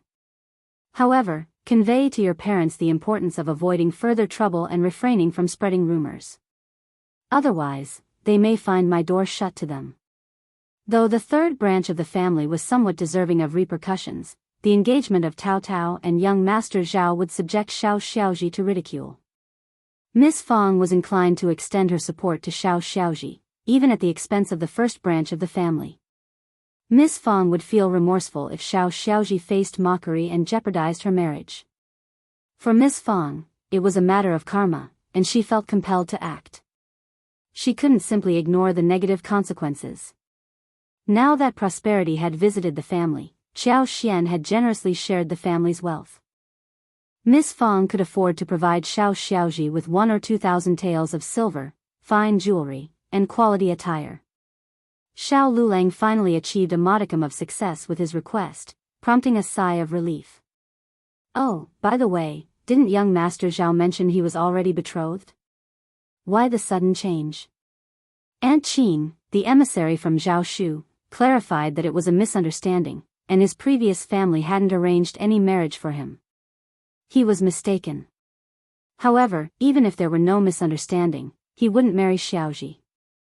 With nothing further to add, Xiao Lulang took his leave. Upon learning of the first branch's willingness to provide Xiaoji with a substantial dowry, third uncle and Madame Ma found some solace.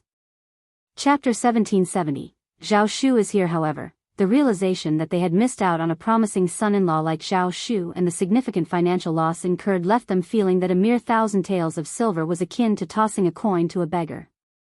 Xiaoji hurriedly sought out Zhao Shu for clarification on the recent events. Upon hearing Xiao Lulang's account, she was momentarily stunned. Third uncle and Ms. Ma were incensed. Their conviction that the first branch of the family had acted deceitfully and capitalized on an opportunity grew stronger. It was evident to them that the first branch must have been aware of the misunderstanding long before but chose to withhold the information, clandestinely orchestrating the union of young Master Zhao and Tao Tao. Had they been informed earlier about young Master Zhao's misunderstanding, they would have undoubtedly contested it. With the basis for rejection eliminated, there was a high likelihood that young Master Zhao would have consented. The more third uncle and Ms. Ma deliberated, the more indignant they became. They were on the verge of storming over to the first branch of the family to confront them. Before they could act on their anger, Zhao Shu arrived the following day. Since their engagement bound them as family, Zhao Shu's outreach to his fiancée A.C.'s family was met with tacit acceptance. Zhao Shu was elated yet apprehensive. He specifically requested Aunt Qing's assistance in selecting attire and accessories, meticulously preparing himself before setting out with a plethora of gifts. This time, he could bestow gifts without reservation. A potent tool to win favor. As expected, the arrival of young Master Zhao in the village elicited jubilation from its residents. Even the children were ecstatic, surrounding the carriage as it entered the village, chanting joyfully, "Young Master Zhao is here. Young Master Zhao has arrived." Zhao Shu was well prepared for the occasion. He jovially interacted with the children, instructing Tongsun to fetch a large basket brimming with an assortment of treats: melon seeds, peanuts, sesame nougat, sweet osmanthus, sugar, dragon whiskers, mung bean cakes, pastries, and more. He distributed them to the eager children, who gleefully clamored for the snacks. "Easy now, there's plenty for everyone." Zhao Shu chuckled, urging them to visit the first branch of the family. "We've got it all." Upon arriving at the first branch of the family for the first time since the engagement, Zhao Shu adopted a more solemn demeanor. Upon seeing Miss Fong and eldest uncle, he couldn't help but feel a twinge of nervousness. Nonetheless, he bowed respectfully. Miss Fong, however, greeted him warmly, insisting there was no need for such formality. Miss Fong was exceedingly pleased with him, and now that he was her son-in-law, her satisfaction only deepened. She found him exemplary in every aspect and harbored no desire to make things difficult for him. Learning of his family's misfortune and his mother's premature passing only heightened her sympathy towards him. She ushered him inside, assigning Xiao Dalong and Xiao Sanlang to keep him company while Yang Xiaoni and Miss Su attended to the meal preparations. As Tongsun and the other gifts were unloaded from the wagon, Miss Fong couldn't contain her joy, though she couldn't help but express concern over the expense. "How much money did this cost? We have an abundance at home, and with so many items, it'll be ages before we use them all. What if they go to waste or get damaged? Please refrain from such extravagance in the future." Zhao Shu reassured her with a chuckle. "It's just some tailored fabric, dry goods, seafood, and everyday necessities. Nothing to fret over." Meanwhile, Tao Tao had discreetly retreated to her modest courtyard. Concerned that she might harbor reservations or sadness about the marriage, the third section of the family intended to offer her solace. Chapter 1771, Talk Alone. Unexpectedly, Tao Tao realized that Zhao Shu wasn't to blame. It was the meddling of the third party that caused the issue. She harbored no ill will towards Zhao Shu and bore no grudge against their impending marriage. If anyone was to blame, it was the interference from the third party. Upon hearing that Zhao Shu was present and that their relationship had shifted, Tao Tao shyly avoided him. Zhao Shu had always been close to the first branch of the family, engaging in lively conversation with Xiao Sanlang. Xiao Dalong, though quieter, still contributed to the harmonious atmosphere. The three of them shared an amicable bond.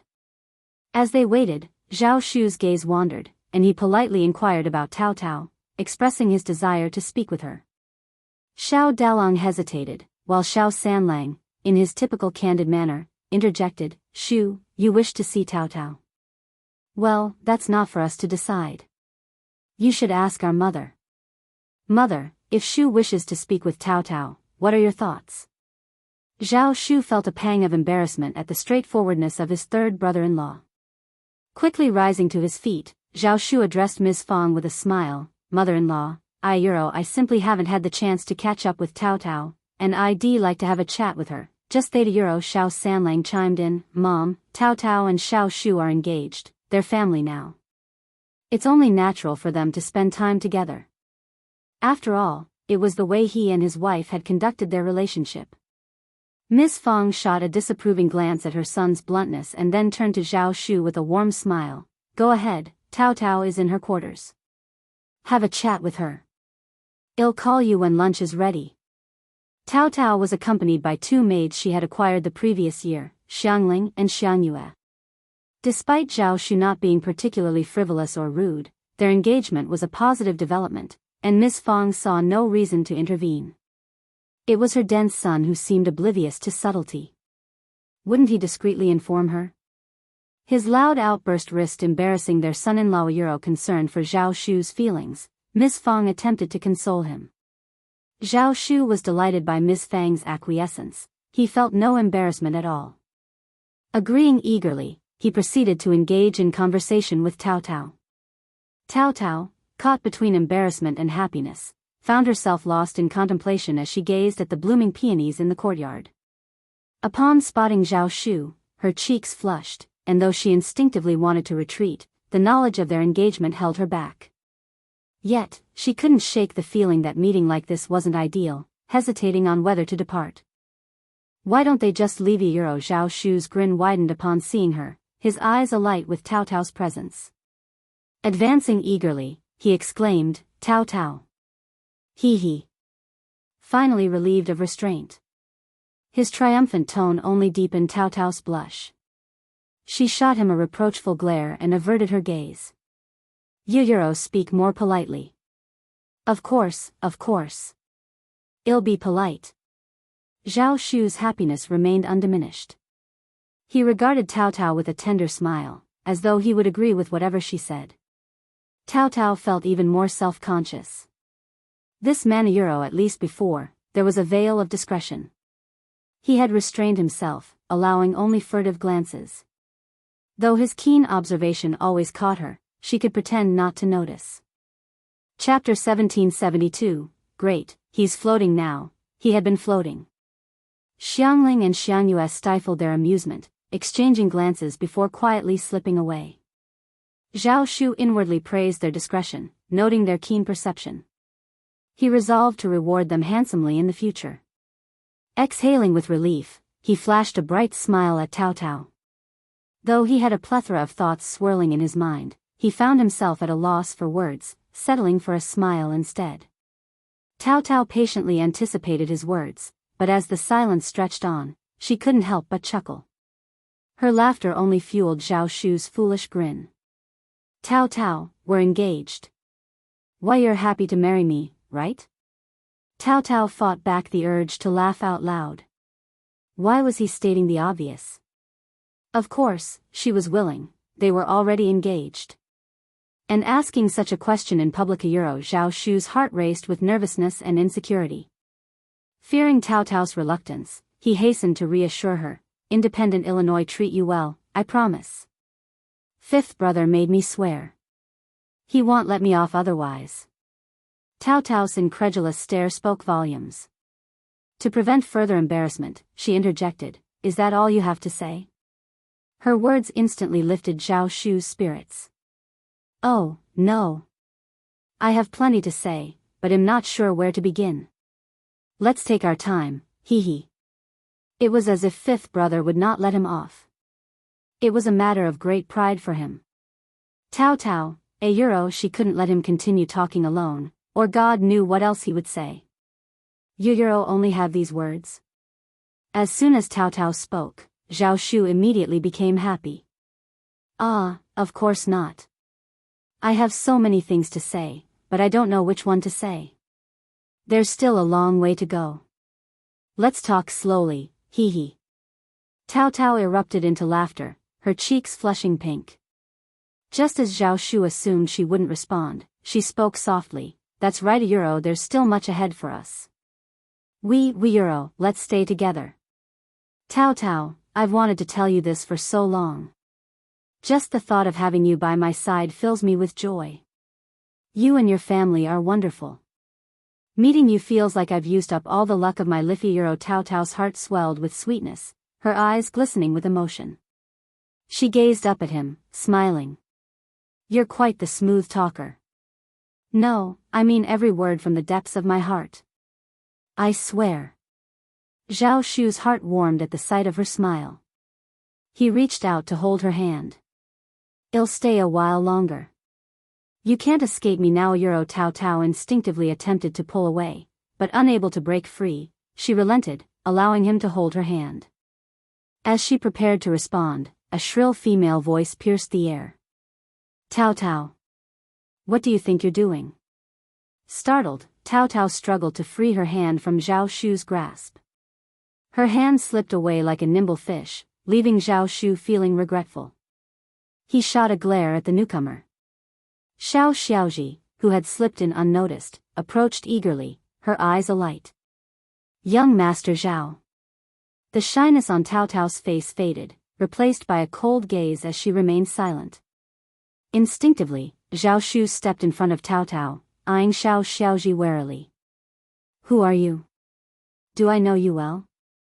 Xiao Xiaoji hastily interjected, Xiao Xiaoji, young Master Zhao. We've discussed marriage, hey, don't talk nonsense. Don't tarnish my name. I've never discussed marriage with you. Chapter 1773, she would not give up. Zhao Shu seethed with anger. True, he lacked parents, but his wealth and vast network of subordinates should have deterred any notion of bullying him. What arrogance led these individuals to believe he was an easy target, free for exploitation? Mrs. Liu, the patriarch's wife, and even a rural girl embodied this audacity. Unexpectedly, Xiao Ziotis' words ignited Zhao Shu's emotions. Let her speak, Tao Tao gently intervened, tugging at Zhao Shu's sleeve. Though her tone was soft, it carried an icy edge. She's here now. She won't relent until she's made her intentions clear. Observing Tao Tao's understanding, Zhao Shu's demeanor softened. No longer rushed, he nodded, conceding, very well. Yet, Xiao Ziotis' jealousy surged as she witnessed Zhao Shu's compliance with Tao Tao, their closeness stoking her resentment. Spewing her words with anger, she accused, young Master Zhao, don't be deceived by Tao Tao. Their family is deceitful. During our marriage discussions, I pleaded for Tao Tao's assistance, but she refused. Yet, she clandestinely ensnared you behind my back. What's admirable about someone who steals her cousin's beloved? Even elder and orchestrated against us, concealing your family's faults while scheming behind our backs. Young Master Zhao, their cunning knows no bounds. Do not fear fifth cousin. My brother surpasses him in power. He'll ascend to intermediate primus and secure high office. With him, there's nothing to fear. Zhao Shu erupted, are you bereft of reason? Fantasies require treatment. Your brother's prowess demands examination. Perhaps a physician can discern your affliction. I reject any notion of discussing marriage with you. My discernment isn't that poor. Numerous suitors seek my hand, yet I've solely considered Tao Tao. From start to finish, she's been the only one I've desired. Since there's been a misunderstanding, allow me to clarify. Our clan has never orchestrated a marriage agreement for me. This was intentional, not an oversight. I mentioned it to dispel any misguided notions. My words were meant to preserve the dignity of my in-laws and Tao Tao. After all, we're kin, aren't we? I hadn't anticipated that my attempt to save face would be misconstrued. Had I known, I would have rebutted your claims outright. Listen closely now. I've never entertained the idea of marriage with your family. Never. Refrain from tarnishing Tao Tao and my mother-in-law's reputation. Otherwise, I won't hesitate to respond firmly. Xiao Xiaoji appeared thunderstruck. Her eyes widened, complexion paled. She shook her head rigidly. No, that can't be. It's impossibly. You treated me kindly, smiled at me, even shielded me from those unruly children. How could you? It must be Tao Tao, right?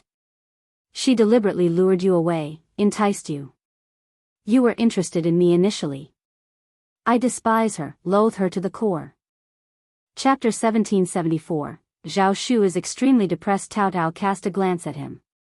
Zhao Shu hastily grasped Tao Tao's hand. What's happening, Tao Tao? Please, don't believe this. Why is everything you're saying so incomprehensible? It's absurd. In this village, who do I interact with that doesn't wear a smile or extend kindness? When did I ever appear stern, as if collecting debts? I have no recollection of instructing children to avoid bumping into you. This is all baseless fabrication. Moreover, Tao Tao is an exceptional person. You're unjustly defaming her. It's evident your character lacks integrity. Xiao Xiaozhi grew increasingly agitated, her words pouring forth, until Zhao Shu finally pieced together the situation, rendered speechless. A year or so, you've truly misconstrued. Those children were merely playing around with me. I cautioned them to be careful, as one would in a crowd, without singling anyone out, least of all you. Your accusations are unfounded. Zhao Shu felt profoundly disheartened. His demeanor had always been consistent, a smile on his face, engaging in cheerful conversation with others, his kindness genuine and selfless. Yet, he was no pushover, no dispenser of unwarranted mercy. Prior to Xiao Xiaozhi, no one had misconceived his intentions. Perplexed, he couldn't fathom why she would leap to such conclusions when nothing had changed. He had remained true to himself. How could he have known? Xiao Zioda's understanding was limited, buoyed by her belief in her brother's prowess as an intermediate primus. This confidence emboldened her to entertain any possibility. Then, Zhao Shu entered the picture. Her arrival, demeanor, words, actions, even her lineage, stirred something within her. She believed she could make it happen. Viewing everything through her preconceptions, she naturally veered towards her predetermined narrative. The more she dwelled on it, the more convinced she became. From Zhao Shu's perspective, his conduct was unremarkable, a product of his upbringing. However, in Xiao Zioda's eyes, it took on an entirely different hue. Xiao Xiaozhi was convinced that their interactions held a special significance, exclusive to her. She firmly believed she was unique. Why else would a wealthy young man like him extend such gentleness and smiles toward her? In the days before the Xiao family's ascent to affluence, when Zhao Shu was still the scion of a rural landlord, he wouldn't have spared them a glance. Yet, Zhao Shu's flustered and exasperated explanation dealt a devastating blow to Xiao Xiaozhi. Her heart felt as though it had been dealt a heavy blow, her complexion paling further as her inner world crumbled. I refuse to accept it, I refuse, she cried, vehemently shaking her head. You weren't like this before. I didn't misinterpret. Tao Tao must have ensnared you. Her honeyed words beguiled you into this state. You weren't like this before, you weren't. Zhao Shu choked on his words. You ought to have your brother find you a competent physician. You need a thorough examination of your faculties. I may not know what afflicts me, but you seem quite certain. Preposterous. You're unhinged. Fury ignited within Zhao Shu. Suddenly, Mrs. Lu didn't seem so vexing anymore. At least Mrs. Lu wasn't deranged. This individual, however, was truly unhinged. Even Tao Tao was taken aback.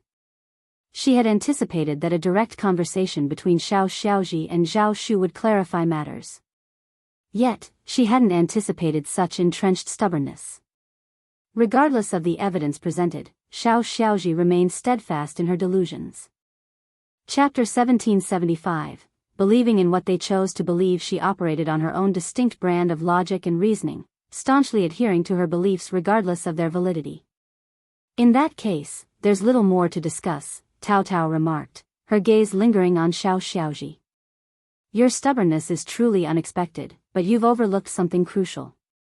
Reality remains unchanged, irrespective of your perceptions. Do you truly believe that Zhao Shu's affection for you hinges on being enchanted by me? If so, you sorely underestimate him. He's not easily swayed by others, and I've no inclination to manipulate him. I am betrothed to Zhao Shu. Even without that, he wouldn't choose you over me. He has myriad options. Who do you think you compare to? You've had your say today. It's up to you to reflect.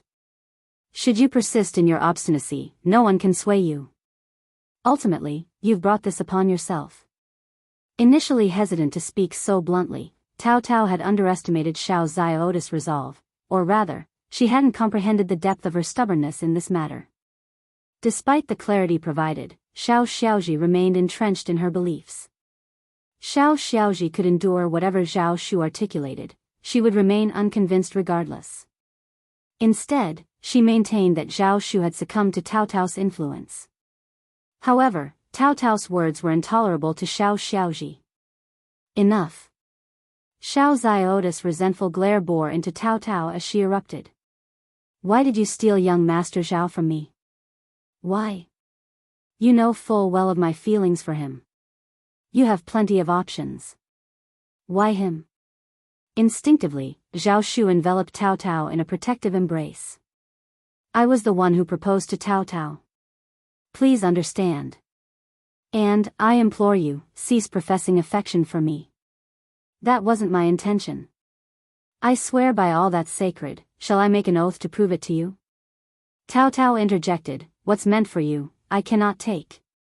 What isn't, no matter how you delude yourself, won't materialize. Xiao Xiaoji, if you persist in your fantasies, no one can dissuade you. But you cannot compel others to join you in your reverie. Get someone to escort her out, Zhao Shu muttered, feeling an unprecedented urge to lash out physically. There's no reasoning with her. Let's expedite our marriage, all right? Once we're wed, we can distance ourselves from her. Out of sight, out of mind. With a resounding crash, something within Xiao Xiaoji shattered. A sharp pain gripped her heart, and unable to contain her emotions any longer, she fled, tears streaming down her face. Breathing a sigh of relief, Zhao Shu muttered, this situation was getting out of hand. Thankfully, they're finally gone. Tao Tao shot him a glance, causing him to squirm nervously. Hastily, he clasped her hand, pleading, Tao Tao, please believe me. I have no ulterior motives towards her. I see only you, no one else. Euro Tao Tao chuckled softly, remarking, but you've inadvertently misled her. Choking back a retort, Zhao Shu pondered for a moment before blurting out, maybe I should be more assertive in my interactions, especially with women? No, scratch theta euro, I'll avoid interactions with women altogether, except for you. What nonsense is that? Tao Tao couldn't help but laugh, tears of amusement glistening in her eyes. I was jesting. Why be so rigid and petty? This isn't your fault. She's the one who chose to misconstrue things, to fixate on a dead end. There's no one to blame but her. You shouldn't change a thing because of her. That wouldn't be fair. Chapter 1776, asking, am not aggrieved. Since you've said so, what do I have to feel aggrieved about? Zhao Shu smiled brightly again. He was so easily happy. The awkward and stiff atmosphere between the two of them disappeared, and they became closer. The two of them conversed at length, and Tao Tao eventually smiled and sighed. Let's step out. Xiao Xiaoji paid a visit. I fear my third uncle and third aunt-in-law might stir up trouble again. We should confer with mother, brother, and sister-in-law beforehand, just so they're aware of the potential repercussions should third uncle and third aunt-in-law show up. Absolutely, it's wise to be proactive. Zhao Shu nodded earnestly before lowering his voice. I'm deeply sorry for causing such turmoil. No. Tao Tao shook her head. You're not to blame. It's inconsequential. We needn't dwell on it. Zhao Shu chuckled. Fair point. As they approached the main room, Miss Fong emerged, questioning, why did I hear Ji crying outside? When did she arrive? Did she seek you out? What transpired? Now was the time to set the record straight. Tao Tao recounted the entire encounter in meticulous detail, while Zhao Shu seized every opportunity to reaffirm his stance and intentions. Listening intently, Ms. Fong oscillated between annoyance and amusement. However, mindful of Zhao Shu's presence, she refrained from commenting further, instead offering a placating smile. That family is notorious for their penchant for discord, always finding fault in trifles. I understand now. You needn't worry, nor take them seriously. Tao Tao smiled graciously. Of course, I'll heed your advice. I knew I could rely on you. With a chuckle, Miss Fong suggested, feel free to relax in the room or venture into the back garden to gather some seasonal fruits. We have an abundance of delicious options, including strawberries, loquats, plums, bayberries, and dragon fruits. All right, well go now. Zhao Shu chuckled. The fruits from my mother-in-law's fruit tree are the sweetest. They're even better than those from other places. Miss Fong was also amused. Pick more and eat more. Okay. Observing the departure of Zhao Shu and Tao Tao alongside the maidservant, Miss Fang's lips curled into a sneer. Summoning Ms. Su and Yang Xiaoni, she gathered Chunyu and the other maids before marching straight to the third section of the family. Aware of the situation, she couldn't afford to remain idle at home, awaiting the arrival of Ms. Ma and third uncle. Thankfully, Zhao Shu possessed a magnanimous spirit and genuinely cherished Tao Tao. Otherwise, if it were anyone else, how could they not recoil in disgust and discomfort from such circumstances? This issue gnawed at her, a thorn poised to ignite at any moment in the future. What repercussions might it entail for Tao Tao? Did Xiao Xiaoji truly believe she could demand reparation for her dowry? Did she expect the first section of the family to serve as a source of pride for her? Absurd fantasies. Upon learning of Zhao Shu's presence, how could Xiao Xiaoji remain passive? She proved herself to be more sinister and malevolent than her parents. Seething with anger, they casually insinuated that the first section of the family recognized the error of Zhao Shu's marriage and clandestinely intervened. However, Xiao Xiaoji was convinced of this narrative. In her mind, had she been aware of the mistake, she would have implored her parents to reconsider the marriage with Zhao Shu. It could have been rectified long ago. How dare Tao Tao preempt her? To Xiao Xiaoji, Tao Tao's actions were contemptible and audacious. She vowed to expose her. Thus, she clandestinely made her way to the first section of the family to confront Zhao Shu. To her astonishment, she stumbled upon Zhao Shu and Tao Tao engaged in intimate conversation, fueling her envy further. Was this how Tao Tao ensnared young Master Zhao? Young Master Zhao was evidently spellbound by her, reduced to this state. Chapter 1777, following however, she never anticipated that their argument would leave her heart shattered. Tears streaming down her face, she dashed back and poured out her grievances to Ms. Ma.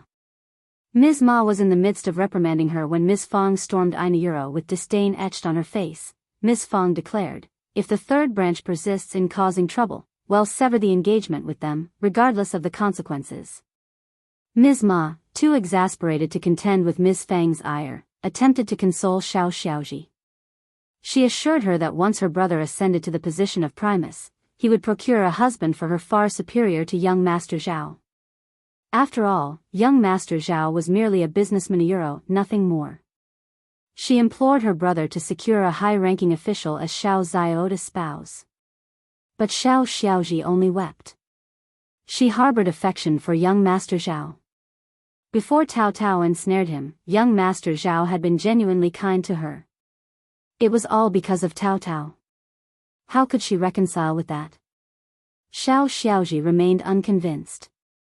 In her heart, she cursed Tao Tao countless times, yet fear of Ms. Fong held her back from taking any action. This was her reality.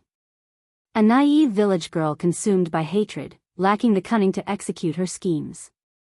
To retaliate against Tao Tao, she needed to be cunning and resourceful. However, Tao Tao always had people around her, and the first section of the family harbored no warmth toward Xiao Xiaoji. Finding an opportunity to harm Tao Tao was no easy feat. Furthermore, the fallout from their dispute prompted heightened security at the first section of the family, thwarting any chance for Xiao Xiaoji to retaliate. Moreover, she was too ashamed to attempt it. The words of young Master Zhao had wounded her deeply. Zhao Shu strolled alongside Tao Tao through the flower field, the cassava field, and the orchard. Unbeknownst to them, Xiao Xiaoji trailed behind, her eyes brimming with emotion. Though Zhao Shu and Tao Tao were aware of her presence, they feigned ignorance. In a village where everyone freely traversed the roads, why should they shun Xiao Xiaoji? Why not extend a greeting and invite her to join them? Yet, Zhao Shu harbored concerns that Xiao Xiaoji might pose a threat to Tao Tao's well-being. Hence, he instructed Tongzhun and Tongli to shadow them, ensuring Xiao Xiaoji kept her distance. Xiao Xiaoji quickly discerned their vigilance, deepening her resentment and sorrow. Had Tao Tao truly ensnared young Master Zhao to such an extent? Had he truly forsaken their past connection? Yet, she couldn't bring herself to believe it, swiftly dismissing such thoughts. Word of Xiao Ziota's clandestine pursuit spread throughout the village, spawning unsavory rumors. Some sighed in sympathy, others mocked her, and a few even approached Ms. Ma, urging her to intervene. But what was the use? Their engagement had already been sealed. Interfering now would only invite ridicule.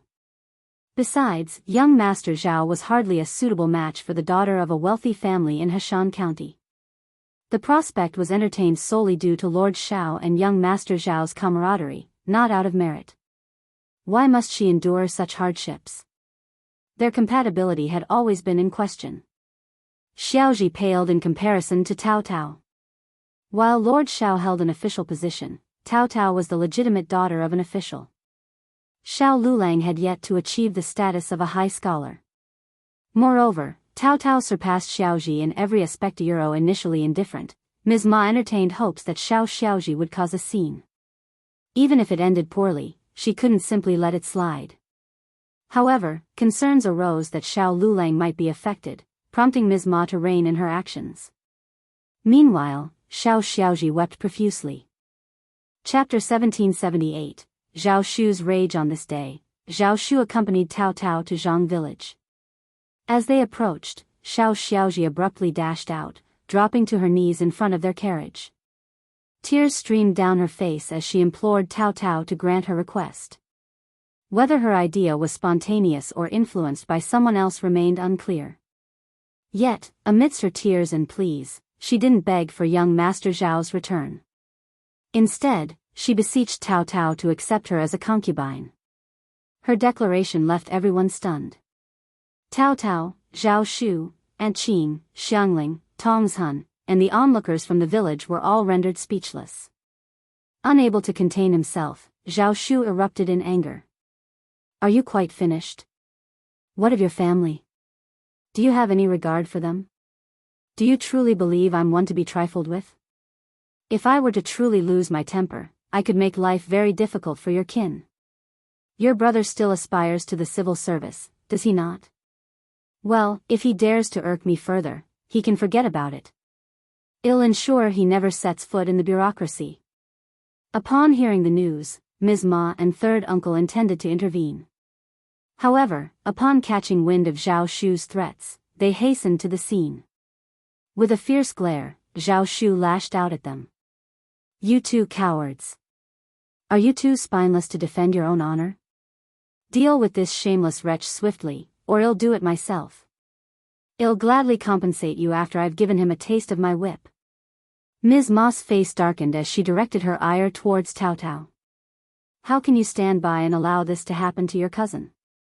You're heartless. Silence. Zhao Shu's whip cracked, eliciting a cry of pain from Ms. Ma. Dare to bully Tao Tao in my presence? Do you have a death wish? You came seeking trouble, yet have the gall to accuse others of bullying? Tao Tao intervened, his voice cold. Xiaoji has clearly lost her senses. Keep a close eye on her, third aunt-in-law, and spare yourself the embarrassment. Anyone can see if I've wronged her. If I were truly malicious, you wouldn't even dare speak up. Your words only prove my leniency. Or are you tempting fate with your accusations? Tao Tao's words only fueled Ms. Ma's fury. The villagers had never witnessed Zhao Shu lose his temper before, they had always regarded him as even-tempered. Seeing him now, their hearts raced with an unexplained fear. He was a young master hailing from a wealthy family in Jiangnan. While he could be amiable when pleased, it was foolish to assume he lacked a temper. He possessed both the means and the confidence to assert himself. With his confidence came the power to potentially ruin the Xiao family. Standing to Ms. Ma and third uncle, shocked and enraged, found themselves unnerved without cause. Even Xiaoji appeared taken aback. Through clenched teeth, third uncle retorted, "Stop bluffing. Do you think there's no law here?" Zhao Shu smirked. Naturally, I uphold the laws of the great Qin Empire. Care to test me? With a mere utterance, I could ensure your family suffers a fate worse than death, all within the empire's legal bounds. Would you like to try me? Third uncle fell silent, his fear palpable. Deep down, he knew it to be true. Yet, he dared not tempt fate. He wouldn't have dared to provoke even a minor landlord in a neighboring village, let alone someone of Zhao Shu's stature. Aunt Qing cast a glance at the gathered crowd. Nothing to see here. Scatter, scatter. Tongs Hun, quickly, get the carriage ready. Chapter 1779. It worked. Zhao Shu shot third uncle a frigid glare, his voice dripping with disdain. You're overestimating yourself. I've extended courtesy, but you refuse it. I won't bother anymore. Who do you think you are? Your attempts to repulse me are futile. You're unworthy. With that, the carriage departed.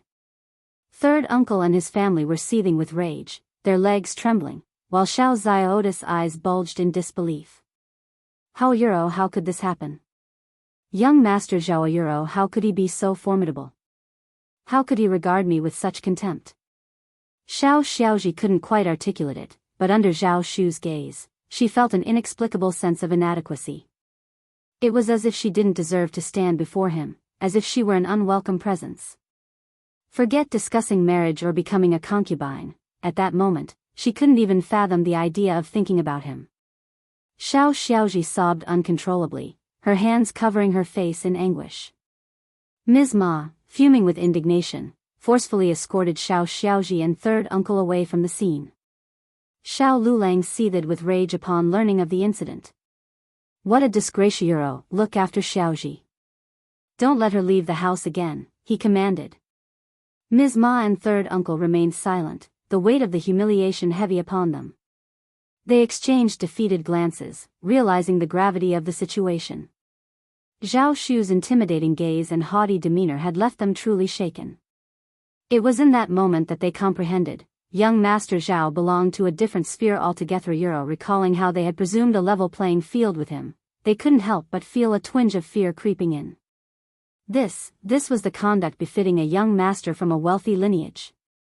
Where did they find the audacity to treat him with such disrespect before Xiao Xiaoji was equally shaken. It was only now that she realized the truth in his words. She retreated to her room, consumed by bitter tears. Amidst her sorrow, resentment crept in. Why couldn't her brother have attained a higher position, like an intermediate recommended man or a prima scholar? If it had been him instead of Xiao Yunduan, would everything have unfolded differently? Would she not have felt so unworthy in front of young Master Zhao? It was all her brother's fault for being ineffectual. Tao Tao hadn't anticipated Zhao Shu's intensity this time. Yet, in the blink of an eye, Zhao Shu cast a nervous glance her way, his smile cautious. Tao Tao, I hope I didn't scare you. I'm sorry. I just couldn't contain myself. I won't treat you like that, I promise. I'll heed your words. Tao Tao couldn't help but chuckle, the tension dissipating instantly. No need to apologize. It's a good thing if you can put them in their place. If Xiaoji keeps causing trouble, who knows what might happen. Continuing like this would only bring disgrace upon their family. They couldn't afford to let it slide, lest they become a laughingstock. Zhao Shu breathed a sigh of relief, his smile brightening. That's reassuring. Observing his genuine smile and sincere gaze, Tao Tao sighed inwardly. Perhaps this was the lot of every Yoni, as long as he treated her well, it sufficed. Regardless of his interactions with others, it wasn't her concern. Zhao Shu's firmness proved effective. The opposition immediately wilted, surrendering like a quail. In mid-June, Zhao Shufang and Tao Tao bid farewell, hastening back to Jiangnan to oversee their business affairs. They also made a brief visit to the capital. Chapter 1780. The couple eliminates bad luck. Zhao Shu didn't have much business in the capital, but he intended to assist Xiao Xian and Xiao Yunduan with anything they might need help with. He also aimed to gather information about the city. Xiao Yunduan had cautioned him against mingling with the nobility to inquire about court matters or about the crown prince and other princes. Zhao Shu kept this in mind, but he had no qualms about seeking information on other topics. Xiao Yunduan and Xiao Xian resided in a place like An's province, thus lacking extensive knowledge of the capital's affairs. Given Xiao Yunduan's sensitivity, probing into the capital's intermediate matters could have dire consequences if discovered. Yet, Zhao Shu had little to fear. It was more beneficial for him to learn about the situation and share it with them than to remain ignorant. Back in Xiaoding village, Xiao Lulang participated in this year's examination as planned. Perhaps fueled by the provocation he had faced, his diligence finally paid off. He emerged as a recommended man in the fall quarter examinations. Though he didn't surpass Xiao Yunduan, who still remained at the bottom of the rankings, reaching this advanced level was an achievement worth celebrating. The villagers of Xiaoding village looked on with envy. The Xiao family's fortune seemed boundless. They already boasted a primus in Lord Xiao, and now a recommended man. Third uncle and Ms. Ma were brimming with motivation. Their smiles stretched wide, radiating pride that seemed to touch the sky. The couple banished the ill luck of the past days, praising Xiao Lulang as if his rise to an intermediate advanced scholar and eventual government official was a foregone conclusion. They even hinted that Xiao Lulang would navigate the capital's political circles with finesse, ensuring success and avoiding any conflicts with the nobility, implying a contrast with Xiao Yunduan. When the villagers offered their congratulations and expressed envy, third uncle and Ms. Ma made sure to include Xiao Yunduan in the celebrations. Yet, there lingered a slight dissatisfaction in their hearts, as they only elevated Xiao Yunduan to the status of primus while lauding their Lulang as a recommended man. So what if Xiao Yunduan held the title of primus? If he could achieve it, then Lulang certainly could too. Previously, Lulang had just faced a bit of bad luck. Therefore, when showcasing her son's accomplishments, she felt the need to subtly undermine Xiao Yunduan. Miss Fong sneered upon hearing the news. She refused to let her family stoop to their level. This is laughable. Let them revel in their arrogance. They're merely deluding themselves. I wonder how they'll come crashing down in the future. A recommended man who ranks third from the bottom in Yuzhang, aspiring to become an advanced scholar and even dream of reaching the intermediate primus status? What a joke. Despite Ms. Ma and third uncle's determination to hold a grand banquet to celebrate, Miss Fong refused to lend her support. When she pressed Ms. Ma and third uncle about Xiao Yunduan's earlier remarks, they found themselves too embarrassed to offer any rebuttal. Deep down, they couldn't shake off the feeling that the villagers were intentionally comparing Xiao Yunduan unfavorably to Xiao Lulang. The numerous sarcastic comments only fueled their doubts. Rendering Ms. Ma and third uncle speechless, Ms. Fong remarked with a smile, "I pity my son. Why would you undermine him while supposedly supporting him? You trample on my son's achievements and then expect me to finance a celebration for yours? Do you think I'm foolish or easy to bully, Ms. Ma, third brother?" Chapter 1781, Don't go. Let me make this clear. You're not allowed to meddle in this affair either. If you dare to intervene, believe me, I can rally enough people to turn the tables at the banquet. Ms. Ma and third uncle seethed with indignation. Annoyed, Ms. Ma retorted, "I was just talking casually, it's not that big of a deal. My words have no bearing on Wulong's situation. Sister-in-law, you're being petty and overly serious. Besides, when Wulong passed the exam and Lulang didn't make it to intermediate, you all mocked us. Why should we bother arguing with you?" Third uncle chimed in, nodding in agreement. Exactly. We couldn't care less, so why are you so bothered? Miss Fong sneered. Stop twisting the truth. I distinctly remember you all saying that Yunduan only lucked into his intermediate recommendation and isn't as capable as your Lulang. The recollection incensed Miss Fong. Enough. Keep spewing lies, and I won't hold back. Don't think Lulang's recommendation gives you any power over us. My Yunduan is a prefect, and you're still wet behind the ears. Third uncle interjected furiously, all right, I get it now. You're just envious. This is nothing but wounded pride. Humph. We extended an olive branch in goodwill, offering you an opportunity. If you're not interested, forget it. And when our Lulang achieves success in the future, don't even think about seeking his help. Exactly. If you think we can't afford a banquet, think again. Not only will we hold it, but well, make it a grand affair. That's right. Since you're acting like this, don't bother coming to the banquet. Ms. Ma refused to let the first branch of the family enjoy the banquet she had prepared. Perfect. Miss Fong remarked with a smirk. I couldn't care less. I won't attend either way. You can apologize to me first and then extend an invitation. Otherwise, count me out of all your events. Third uncle and Ms. Ma grew even more incensed. She still expected an apology? This sister-in-law was truly living in a dream. Young Xiaoni couldn't help but inquire, Mother, if we skip out on these noodles, does that mean we can skip the gift-giving too? Miss Fong shot a pleased glance at young Xiaoni. Despite her simple nature, she had a knack for shrewd conversation. Absolutely. You won't see a single coin from me. Young Xiaoni chuckled. Oh, what a silly question I asked. Of course, of course, of course. Third uncle and Ms. Ma were taken aback.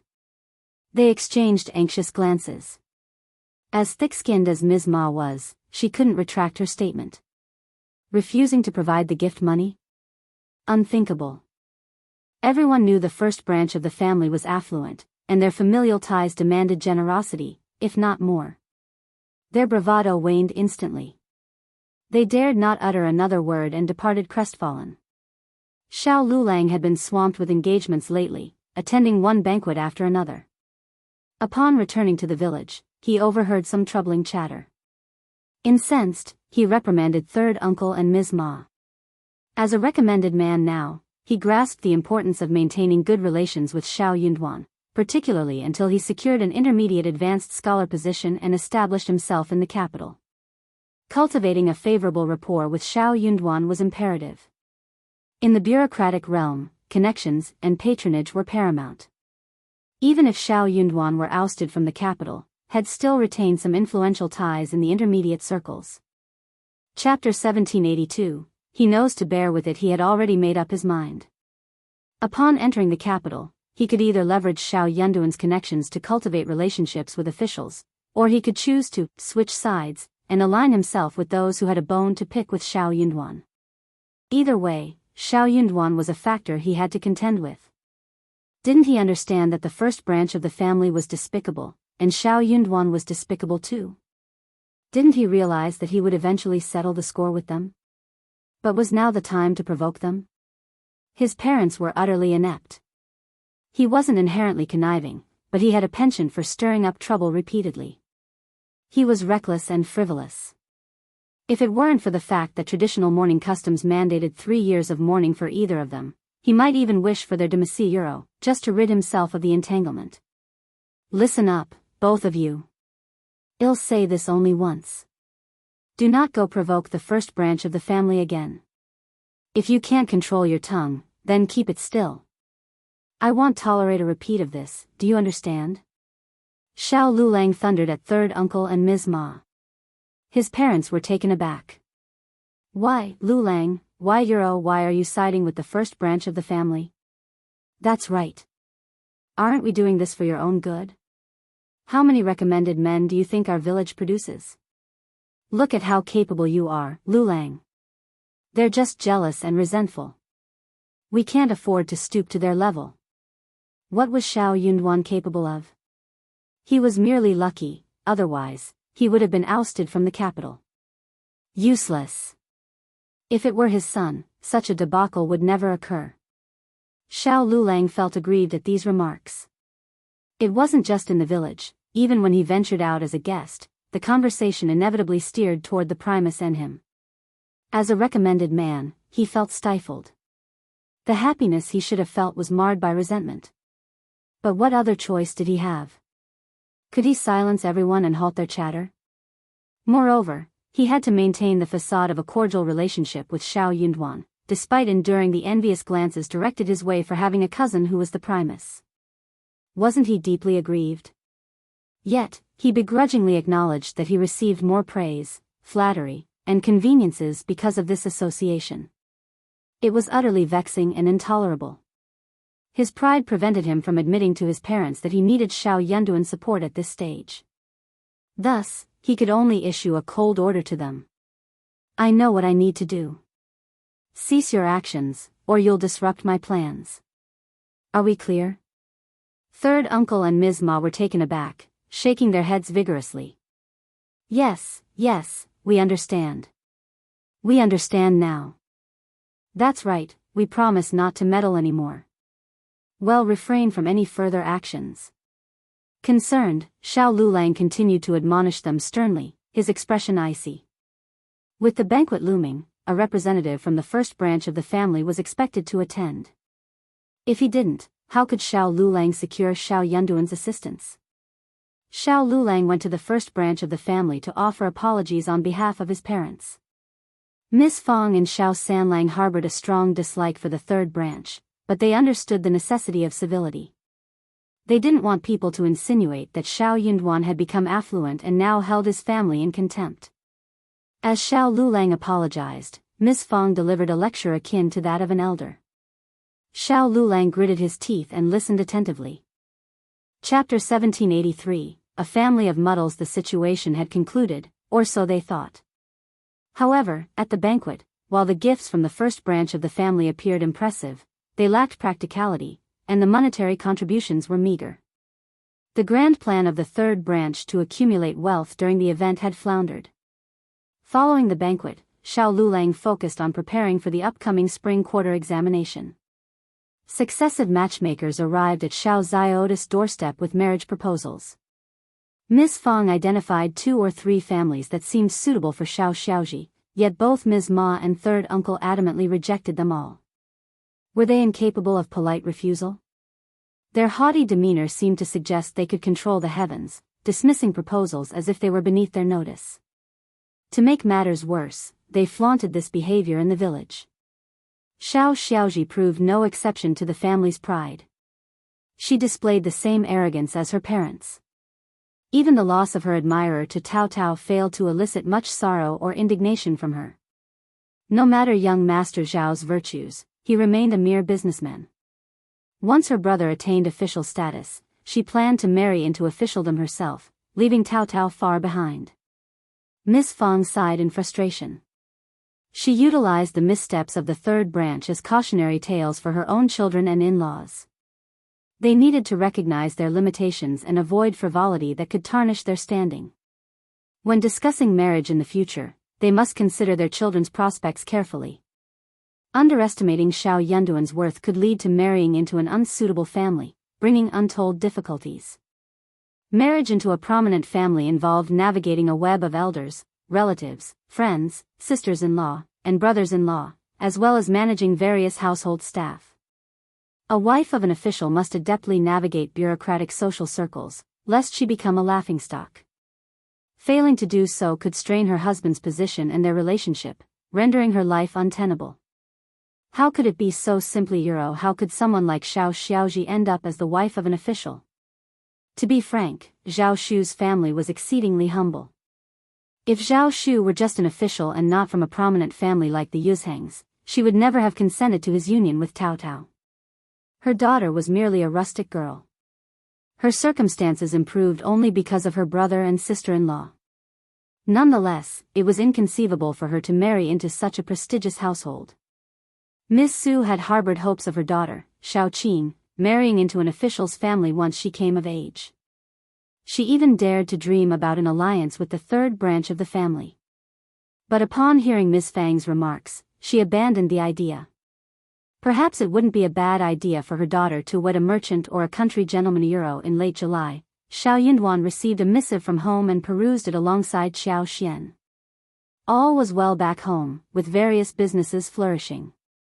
Though the flowers in the field weren't as vibrant as before, the Zhang family's teahouse production had slightly diminished, and the orchard's fruit yield was slightly lower. Overall, everything remained steady. No significant changes were apparent. Xiao Xian breathed a sigh of relief inwardly. This indicated that her abilities had subtly influenced the plants, optimizing their growth to a degree.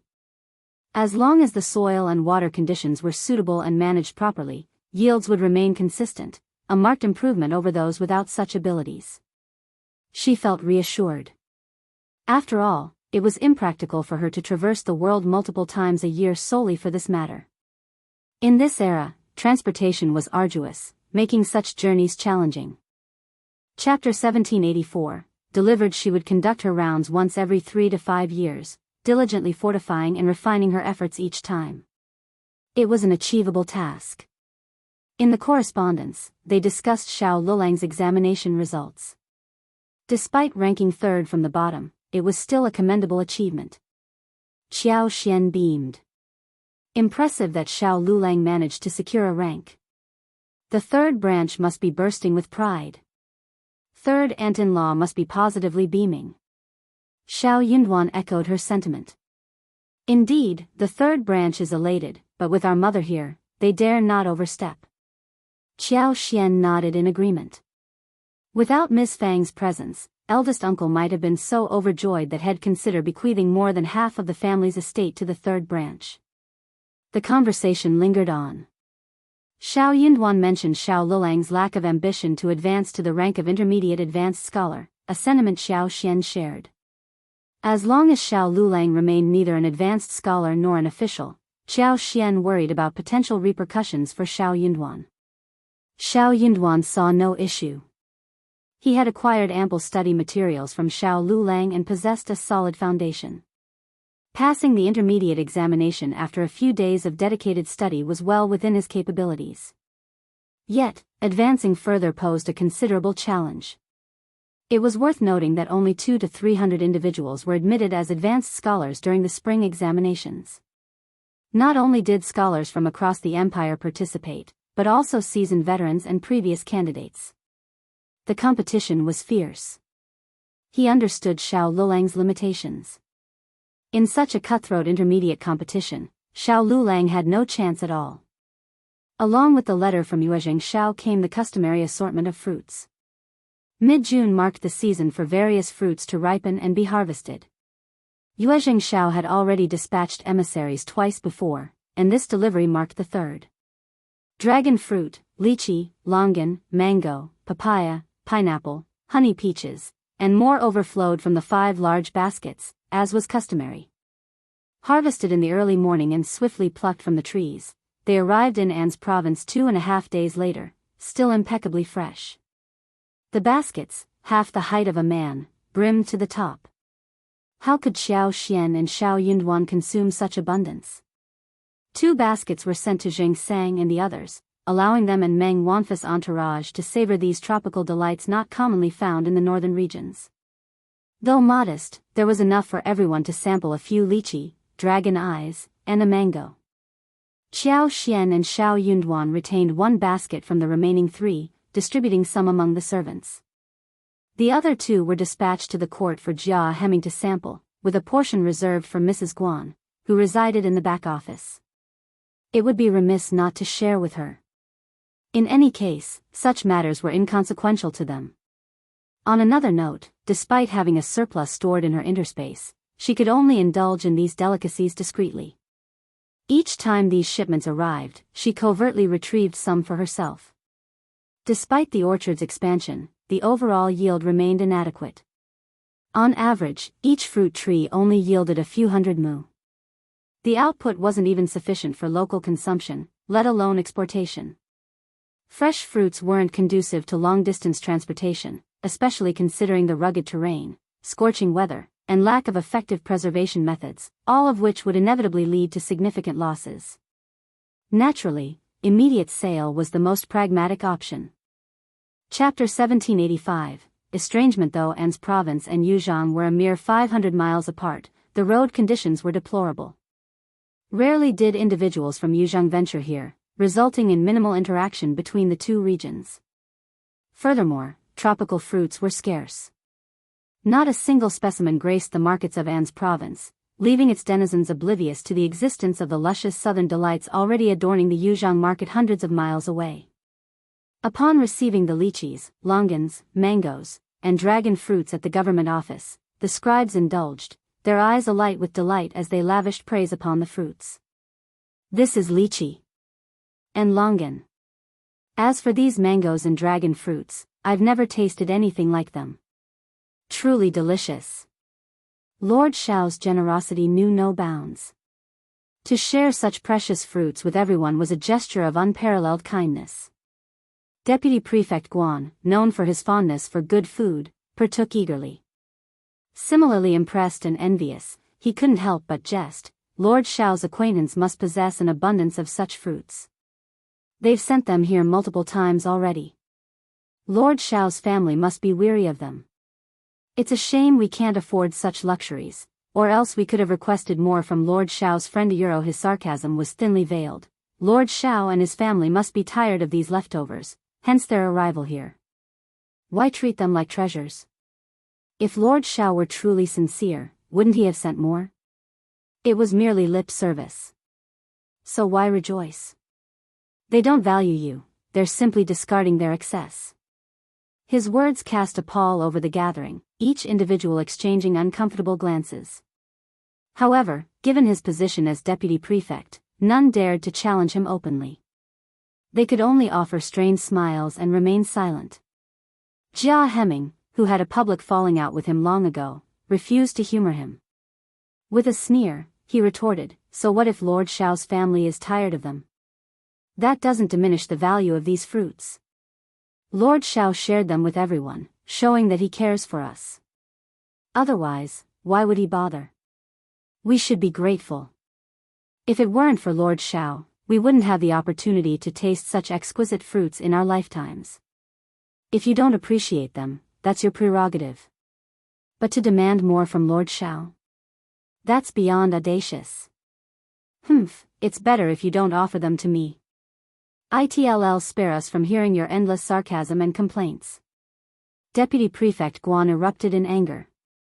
Jia Hemming, what are you insinuating? I never said that. Don't pin things on me just because you're close to Lord Xiao. Jia Hemming sneered back. You know perfectly well whether I've falsely accused you or not. You. Most of the scribes sided with Jia Hemming, feeling that Deputy Prefect Guan had overstepped. Sensing an imminent confrontation, they hastened to intervene, attempting to smooth things over with diplomatic language. They couldn't afford a confrontation. Stirring up trouble would only draw Lord Xiao's attention, leading to unnecessary turmoil. Clearly apprehensive of the consequences, Deputy Prefect Guan refrained from leveraging his authority to chastise Jia Hemming. After uttering a few terse remarks, he stormed off in a huff. Jia Hemming harbored no ill will towards him and let the matter rest. Chapter 1786. Sooner or later, however, following this incident, Deputy Prefect Guan found himself even more diminished in the eyes of his peers.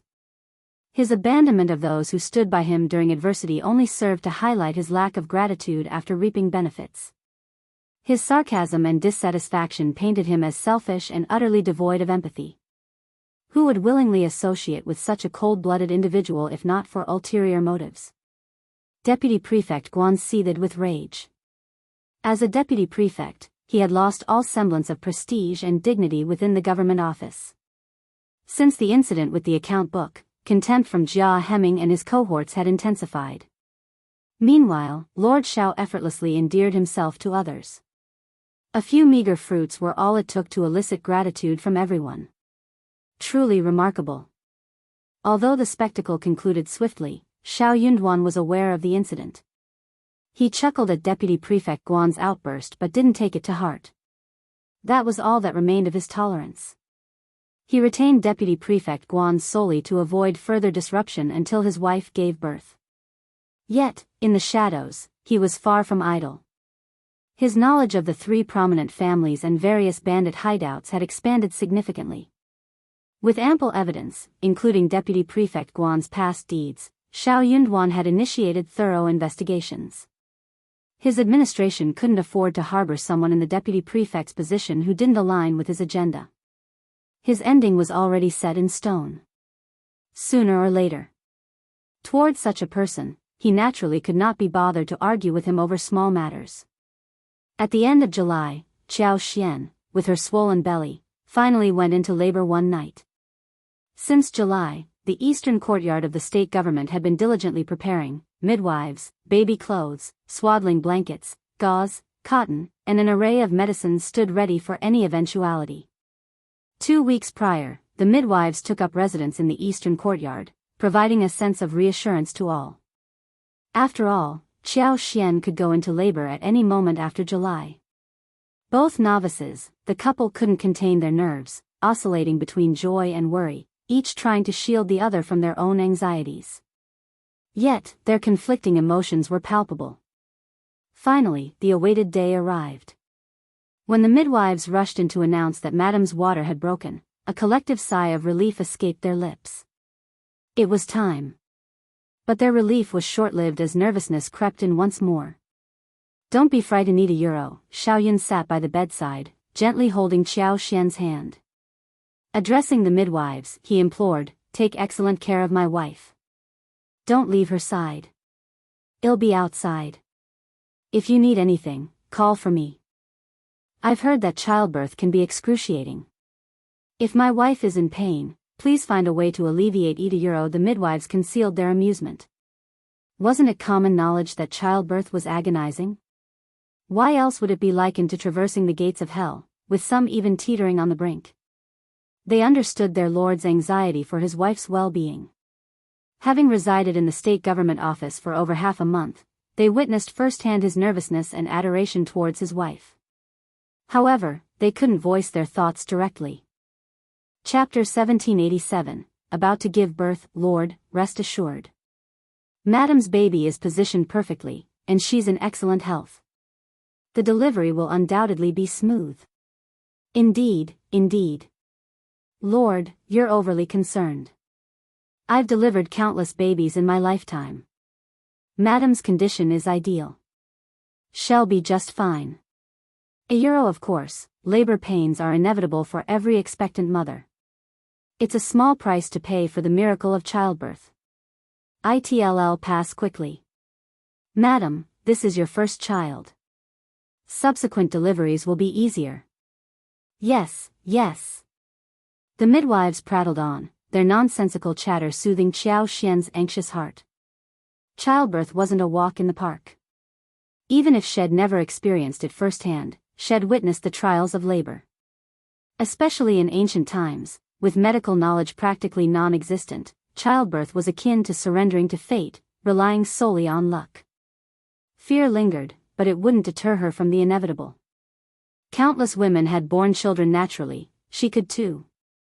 Xiao Yunduan felt a semblance of relief. He smiled at Qiao Xian. You heard them, my dear. The midwives are seasoned professionals. If they assure us that everything will be fine, then it will be €1. It'll be waiting eagerly for you and our child.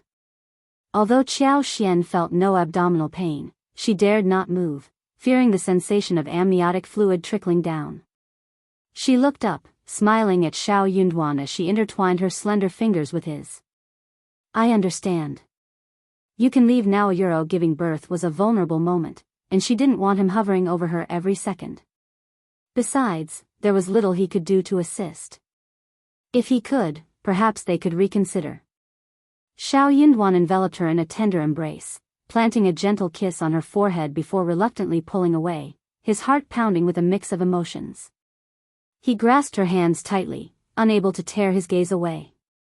His lips trembled, a torrent of feelings flooding his heart: anticipation, excitement, tenderness, nervousness, worry. Countless words clamored for expression, but he struggled to find the right ones. I'll be waiting for you. Qiao Xian's smile was reassuring. Don't worry. I am not worried. I'm not. And you shouldn't be either. Okay?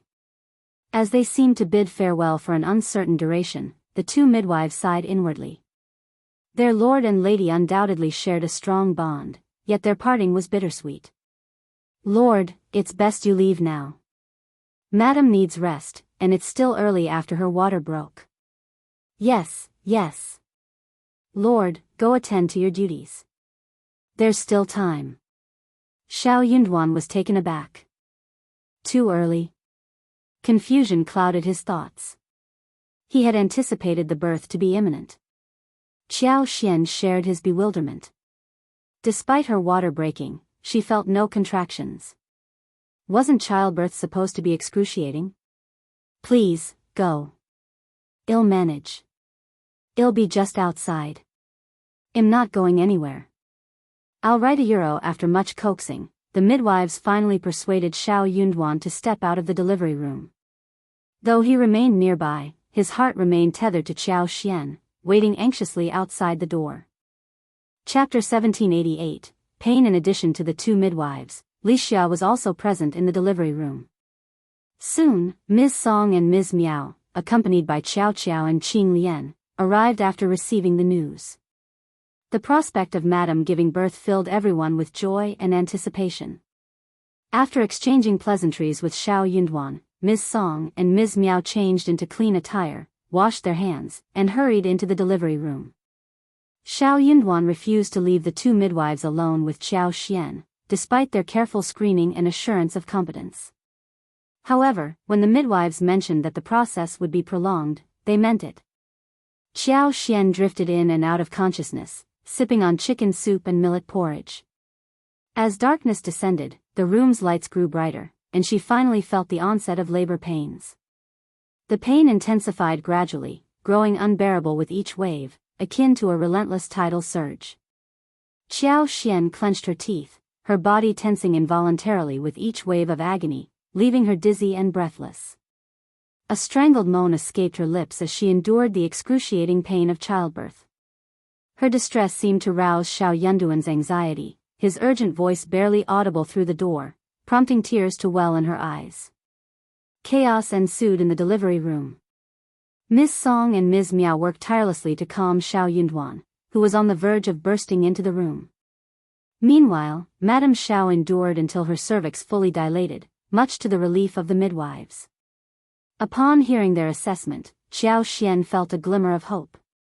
She took a few sips of ginseng soup and endeavored to follow their instructions, determined to see the process through. The pain remained intense, but in this moment, there was hope.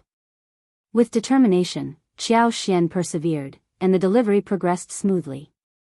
Within mere minutes, she sensed a release, her limbs relaxing instinctively. Before the haze of exhaustion lifted, she was greeted by the cries of her newborn and the jubilant laughter of the midwives and Ms. Song.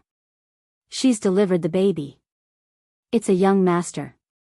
Congratulations, Lord and Lady. Congratulations, Madam. Congratulations, Lord." Swiftly, the midwife swathed the infant in a soft crimson blanket and presented him to Qiao Xian with a beaming smile. "Behold, how handsome your young master is. His hearty cries signify his robust health. Born to parents like you and Lord Xiao, he's destined for a life of privilege and prosperity." The midwives chuckled, showering the newborn with praise. Though Qiao Xian could barely discern their words, her heart swelled with tenderness as she gazed at her son, a gentle smile gracing her pale features. This tiny being was her son, hers and Xiao Yunduan's. She had just brought him into the world. Chapter 1789, Child. This newborn was her most intimate kin, connected to her by blood a treasure nurtured within her own body. A soft, contented warmth filled her heart, brimming with joy. She longed to reach out, to cradle him in her arms, to caress his tender skin with her fingertips. But her weakened state left her unable to raise her hand. With a gentle smile, one of the midwives carefully placed the child in the cradle beside her bed, while the other directed Li Xia and Ms. Miao to assist. Qiao Xian still had tasks ahead a changing clothes, tidying the bed, eating a she would be occupied for some time. Ms. Song had hurried out to inform Xiao Yunduan of the wonderful news. In fact, the baby's cries had already reached outside. The delivery room door remained ajar, with only a lowered curtain for privacy. The atmosphere was jubilant. Upon hearing the news, everyone offered their congratulations to Madame for delivering a young master. Xiao Yunduan's youthful and handsome face radiated joy, his eyes sparkling with delight as he continued to praise. Upon learning of the proceedings within, he thanked Ms. Song before considering entering the room. "Thank you for your assistance, sister-in-law." Ms. Song smiled warmly. "My lord, your kindness knows no bounds. Without you and my wife, we wouldn't have managed. Witnessing the birth of the young master fills me with immense joy. You and Madame are truly blessed, and your fortunes will only multiply in the future." With these words, Ms. Song entered the room to lend a hand. Xiao Yunduan paced the hallway, his gaze flitting towards the room.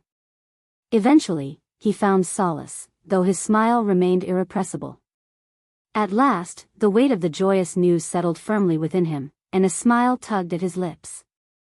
He had a son Euro, a child born of their love. He had become a father Euro. He had yet to lay eyes on the little one his wife had brought into the world, but regardless of appearance, the child was their cherished treasure. Moreover, his wife was radiant with beauty. Surely, their little one would be equally adorably Euro. After patiently waiting for about half an hour, everything was finally in order. The bedding had been changed, rendering it clean and plush.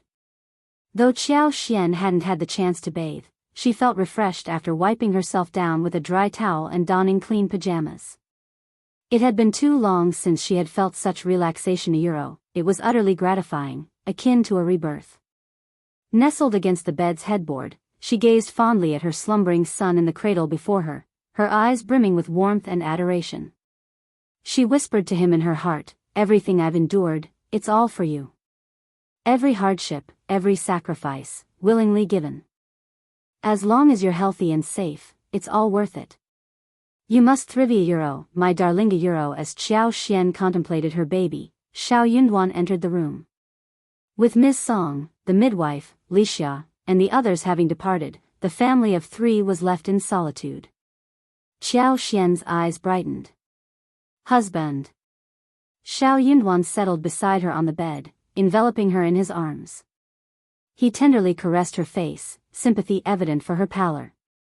Pressing a gentle kiss to her lips, he murmured, "Thank you for everything you've endured Euro." Chapter 1790, Thank you. Despite the smooth delivery, Xiao Yunduan couldn't help but feel a pang of fear at the sight of the blood on the other end. His wife had sacrificed so much and worked tirelessly for the birth of their child. This level of hardship wasn't fleeting Euro, it had endured for months. And yet, raising a child would prove even more challenging. The depth of his compassion deepened at the thought. Initially, Qiao Xian hadn't dwelled on it, but as she found solace in his embrace, she suddenly felt overwhelmed, on the verge of tears. Xiao Yunduan pressed a tender kiss to her forehead, comforting her with gentle words as they lingered together before turning their attention to the baby in the cradle.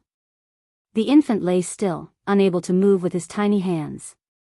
Qiao Xian dared not risk having him sleep on the bed beside her Euro. What if the blanket covered his face, or if she accidentally shifted and pressed against him?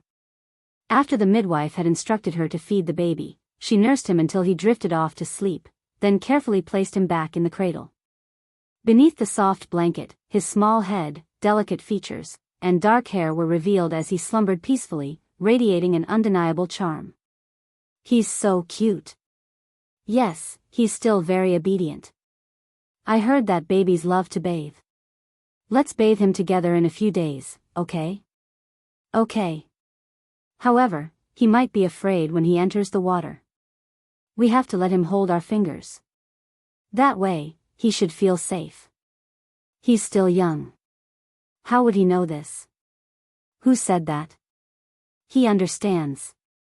All right, I understand."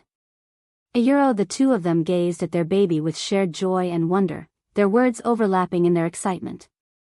After a while, Lichio and Lixia entered with stewed black chicken, red dates, and wolfberry soup. "Madam, have some. The midwife and Auntie Song mentioned that you need to replenish your blood." Xiao Yunduan accepted the bowl. "Pass it to me." After ensuring Qiao Xian had consumed half a bowl of chicken soup and eaten a few morsels of chicken, Xiao Yunduan rinsed her mouth and smiled, "Just lay back and get some rest. Take the baby to the room behind the partition and let Nanny, Lichio, and Kaihua look after him. Don't worry." The choice of a nanny had already been made, as Qiao Xian wasn't certain if she would have enough breast milk, and there were no suitable baby formulas available. In such circumstances, finding a nanny was their best option. While the less fortunate could make do with whatever was available, since they had the means to provide better, they couldn't settle for less. Nannies weren't easy to come by, and they needed to be arranged in advance. According to the midwife's advice, Qiao Xian would require a nanny's assistance too. Hearing his words, Xiao Xian felt conflicted and reluctant, but she knew she couldn't manage everything on her own. Exhausted, she glanced at the still sleeping baby and nodded. She mustered a smile and said, "You must be tired too. Go and rest." "Of course, don't worry." Xiao Yunduan kissed her forehead and instructed the maid to carefully carry the cradle away. Xiao Yunduan longed to touch the child's face, but fearing his rough fingers might harm the delicate skin, he refrained from doing so.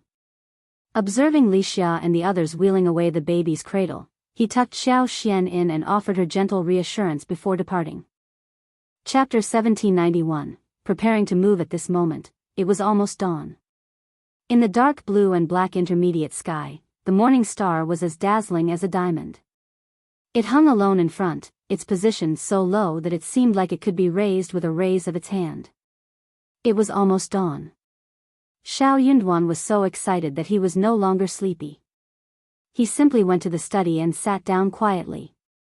He wrote a few words and waited for dawn.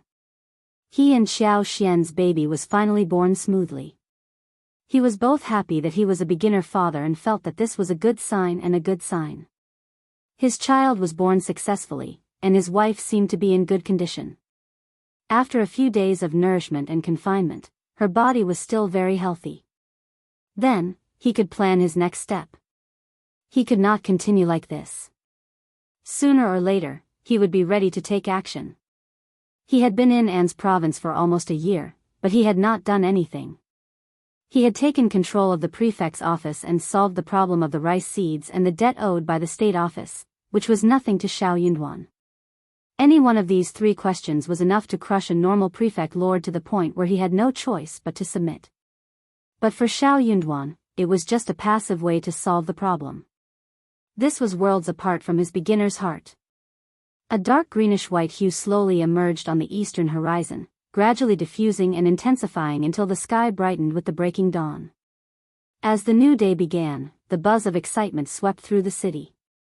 Word quickly spread that Madame Xiao had given birth to a young master, making Lord Xiao a father. Commoners offered their heartfelt congratulations to Xiao Yunduan and Xiao Xian. Under Lord Xiao's capable leadership, officials and landowners had fallen into line, abandoning their former bad habits and approaching matters with integrity. The once unruly three prominent families found themselves reined in by Lord Xiao's firm hand, earning him the wholehearted admiration of the populace. And to add to his accomplishments, Lord Xiao had swiftly overseen the harvesting of the grain upon his arrival. These seeds, transported through alternative channels by Lord Xiao himself, had flourished despite the year's typical weather conditions. The rice fields were now brimming with promising crops, a testament to Lord Xiao's foresight and resourcefulness. As the rice continued to grow, it became evident to everyone that this year's crop was flourishing exceptionally well. Surveying the fields, Xiao Yunduan marveled at the long, robust stalks of rice. Their substantial size and weight indicated a bountiful yield. According to seasoned farmers, this year's rice production was expected to surpass previous years by at least 30%. In particularly fertile fields, meticulously tended to by diligent workers, the increase in output was even more pronounced.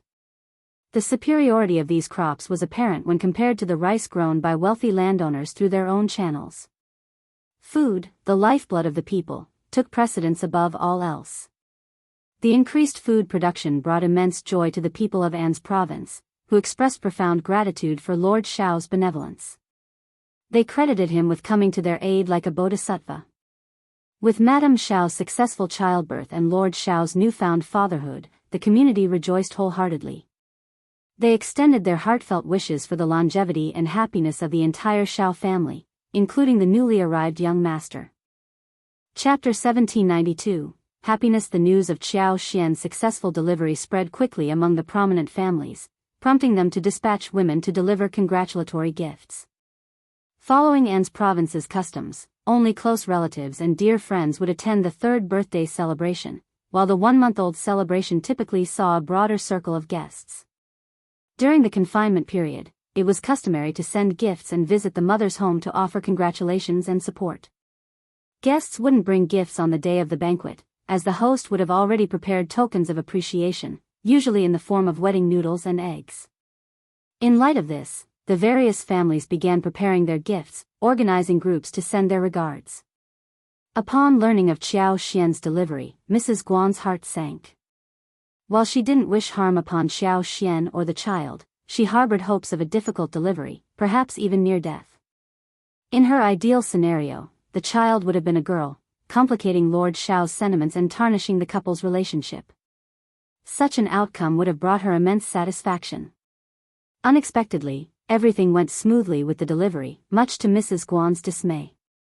Not only was it Qiao Xian's first child, but both mother and son were safe, and the child was a boy. Mrs. Guan couldn't find it in herself to be pleased that Lord Xiao now had a legitimate heir. Despite her unhappiness, Mrs. Guan felt obligated to visit and express her concern, given her proximity to the family as the deputy prefect's wife. With gifts in hand and accompanied by Nanny Ding and Jianghu, Mrs. Guan made her way to the east courtyard. Meanwhile, Qiao Xian had already awakened. Newly minted as a mother, she was brimming with excitement and couldn't sleep for long. Just as she had finished drinking some water and millet porridge, the baby woke up, prompting the attendants to tend to him. His cries were delicate and heartrending, stirring empathy in anyone who heard them. Qiao Xian, separated from the commotion by a partition and screen, instructed Li Xia to inform the attendants that she would bring the child over later. The baby instinctively sought comfort in his mother's arms.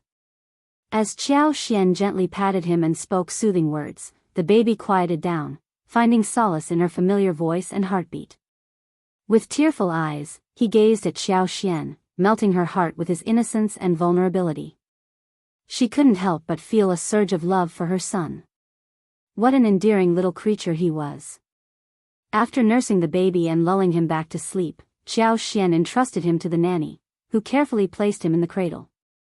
Upon learning of Mrs. Guan's visit, Qiao Xian hastily instructed Li Xia and Li Qiu to help her freshen up, ensuring she looked presentable before welcoming their guest. Aware of the baby's fragility, having only recently emerged from the safety of his mother's womb, Qiao Xian was cautious about exposing him to the outside world and its array of bacteria. She hesitated to let outsiders near him, fearing he might not cope well with the new environment. For the next 10 to 20 days, she resolved to keep him shielded from visitors. The last thing she wanted was for any harm to befall him. As Mrs. Guan entered the room, she found Qiao Xian lying on the bed, a serene smile gracing her features despite the lingering paleness from her recent childbirth. Chapter 1793, Comprehension. She looked extremely energetic. Mrs. Guan got even more depressed. She forced a smile and greeted Qiao Xian with a smile. Madame Xiao, you are so lucky. Qiao Xian nodded with a smile. After exchanging some pleasantries, Mrs. Guan expressed that she wanted to see the baby, but Qiao Xian turned her down. The baby has just fallen asleep, and he will wake up very soon. I am sorry, but we can ask you to see him when he is 1 month old.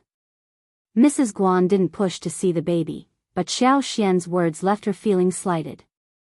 She sensed a subtle condescension and promptly masked her disappointment before bidding her farewell.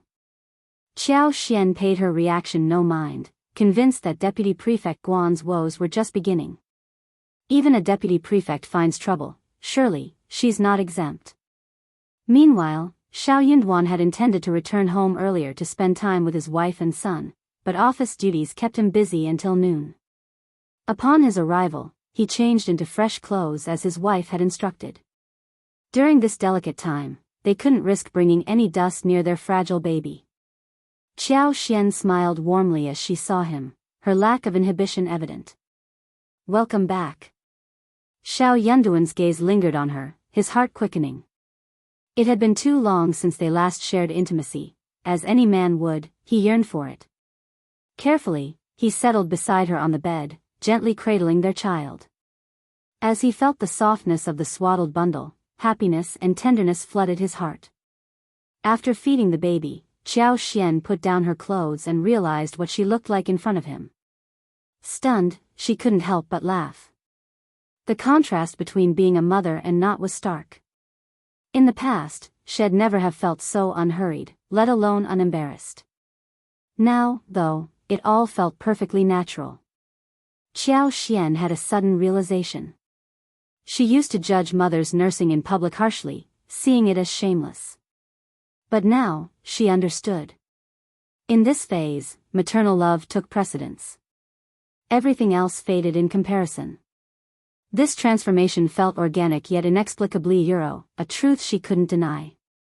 She imagined if Xiao Yunduan caught her nursing in public, she'd have blushed fiercely, unlike her current nonchalant demeanor.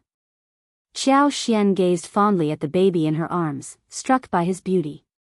"Husband, would you like to hold him?" she offered, her eyes sparkling. Xiao Yunduan's face lit up, and he eagerly reached out his hand. However, after a few failed attempts, Xiao Yunduan withdrew his hand with a sheepish grin. "Maybe not, I'm afraid it'll be too clumsy." He couldn't help but marvel at the fragility of his son. Xiao Xian chuckled at his honesty, leaning comfortably against him. "Well, you'll have your chance when he's a bit sturdier." "Okay." Chapter 1794. Not waiting anymore. The child was still too young to need a name, but Xiao Xian couldn't help but ask Xiao Yunduan with a smile, "What shall we call our son?" Xiao Yunduan had been pondering this all morning, so he replied with a smile, "I was just about to discuss this with you. Our son was born in An's province, and our foremost wish is for his safety and well-being above all else. Why don't we name him Anan?" In this place, safety truly outweighed all other considerations. The mountain bandits still posed a significant threat, like a looming tumor ready to burst at any moment. Despite their preparations, Xiao Yunduan couldn't guarantee an easy victory over them. The mountainous terrain was treacherous, and the bandits were cunning, entrenched, and numerous. Eliminating them wouldn't be a simple task. Previously, the injuries sustained by the Tiger Head tribe were not solely due to being surrounded, but also due to their own Euro. They were outnumbered, underestimated the enemy, and were betrayed by their scouts who revealed their location. Yet, launching a proactive assault on the bandit stronghold was no easy feat otherwise. An's province wouldn't be in its current state, and the imperial court wouldn't have tolerated it for so long.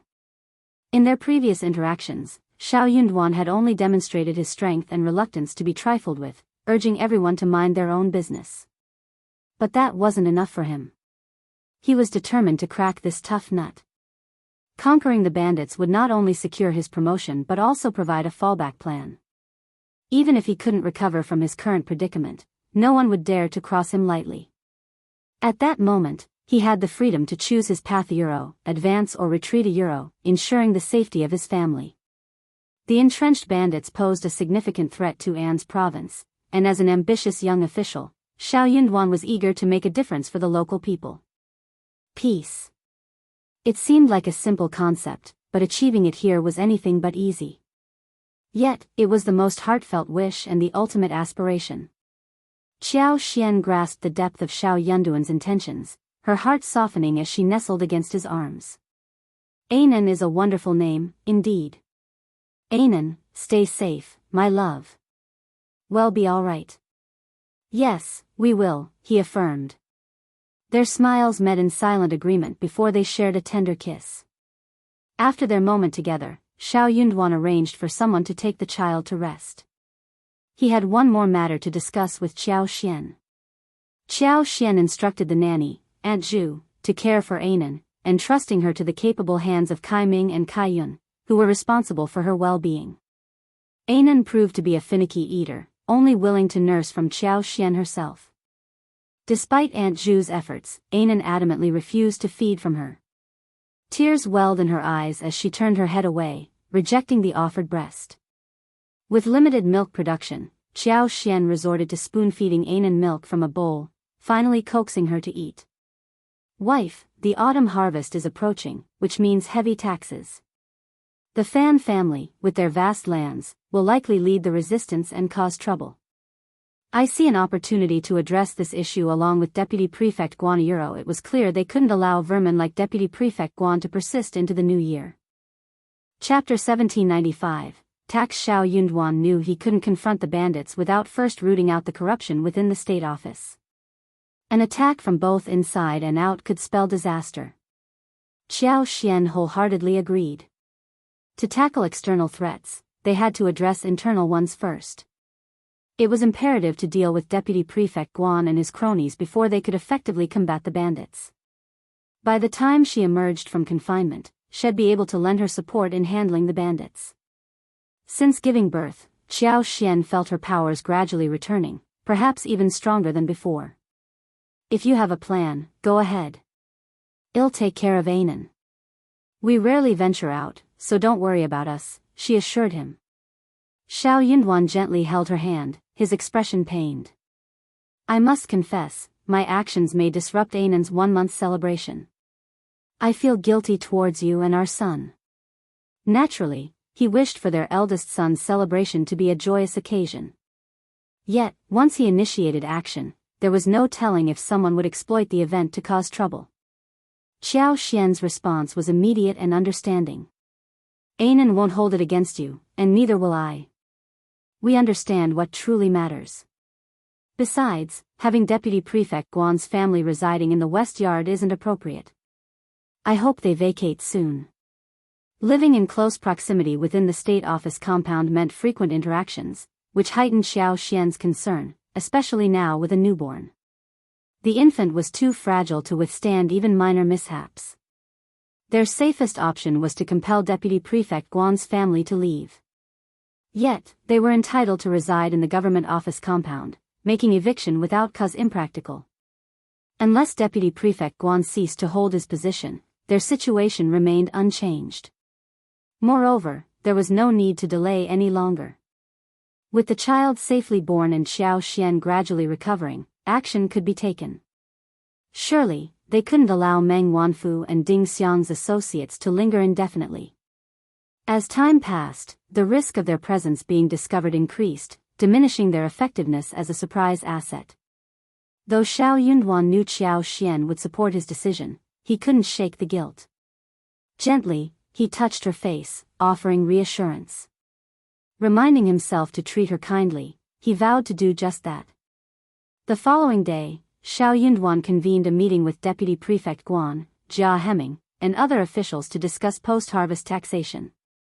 As per Great Qin's regulations, families were obligated to pay taxes in the form of public grain, determined by the quantity and quality of their lands and crops. Even noble families enjoyed only partial tax exemptions, with the rest payable in taxes. While some noble families skirted the rules to some extent, the imperial court typically turned a blind eye to minor infractions. However, concrete evidence left no room for escape. An's province's past accounting records were murky, susceptible to investigation.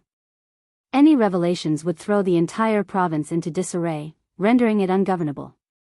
Thus, Xiao Yunduan had refrained from delving into the past, opting instead to publicly address the issue, providing a semblance of reassurance to the populace. Chapter 1796, Fan Family. However, starting this year, adherence to the laws of the Great Qin Empire and the regulations of the state government became imperative. Although the large and small family clans associated with the three major families were reluctant, they dared not defy them. They simply followed their lead, albeit begrudgingly. Previously, the situation had been manageable. But with the imminent autumn harvest, it became evident that the Fan family, boasting a vast plantation spanning 150,000 acres, would face substantial tax obligations under Great Qin law. Aware of Old Lady Fan's formidable character and the strained relationship between the Fan family and Lord Xiao and his wife, many eagerly awaited the outcome of this impending tax collection. Xiao Yunduan convened a meeting with the deputy prefect and outlined two directives. Firstly, they were to verify the acreage of fertile land in An's province, ensuring it aligned with government records. Secondly, preparations for post-harvest tax collection were to be made. Given the tight time frame, it was impossible to conduct thorough investigations across all families from the major clans to the affluent households.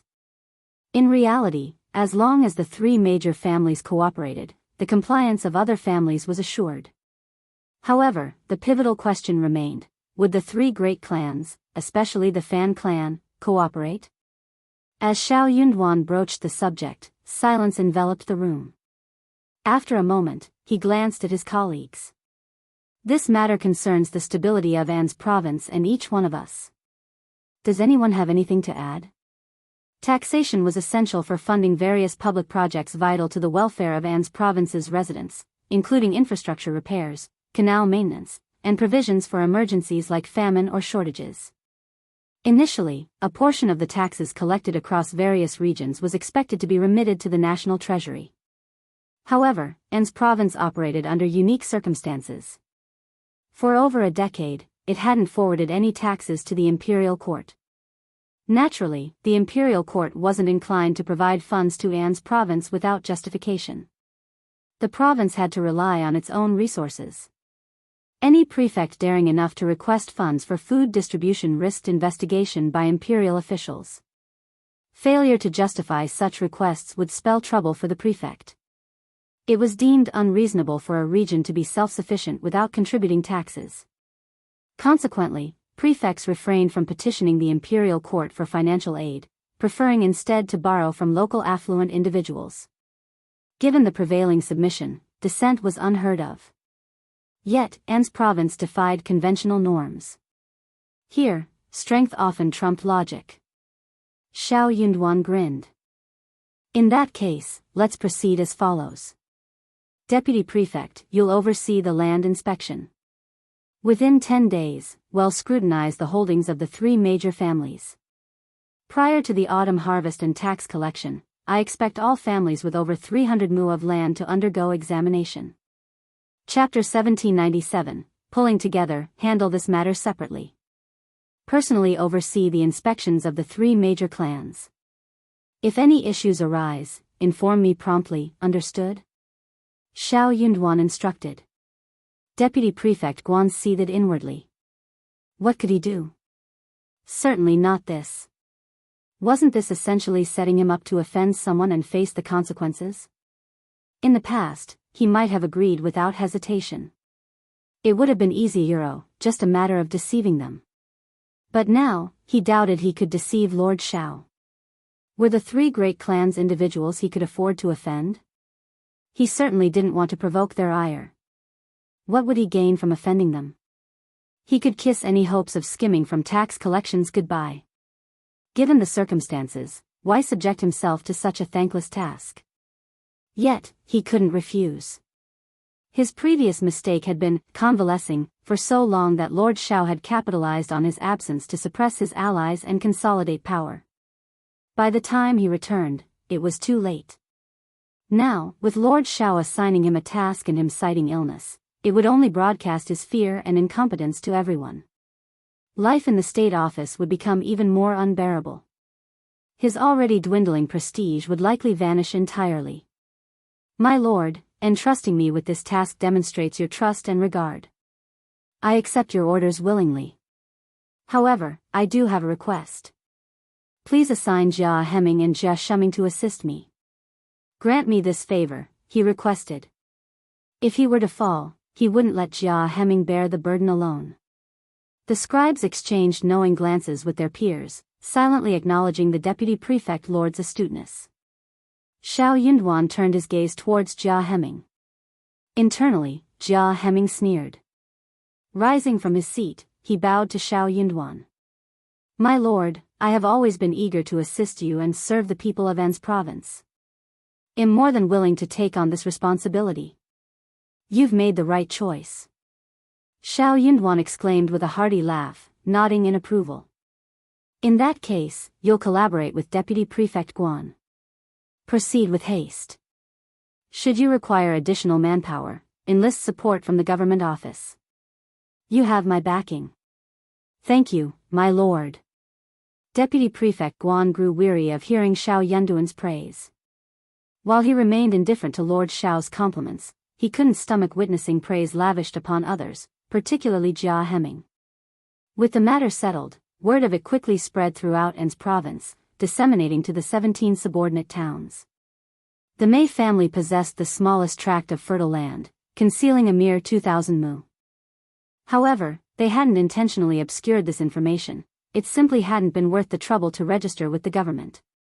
Regardless, their tax payments were deemed acceptable, sparing them from serious scrutiny. The Mei family viewed the issue as inconsequential, intending to rectify it in due course. They deemed it unwise to engage in conflict with the prefect lord over such a trivial matter. Similarly, the Hua family, ever cautious, found themselves in a similar predicament. They neglected to record land acquisitions out of convenience, confident they could rectify any oversights when necessary, all while maintaining cordial relations with Lord Shao. Given Lord Shao's formidable reputation, the Fan family, still nursing resentments from prior misfortune, opted to refrain from provoking further ire. Chapter 1798, deliberately targeting. Thankfully, Lord Shao proved to be a reasonable man, refraining from exploitation or seeking undue favors. Consequently, the burden on their shoulders remained manageable. Only bandits would dare openly defy the government's authority. Such behavior was simply unheard of, especially on the surface. However, if the Fan family managed to astound and excel in this endeavor, they stood to gain significantly.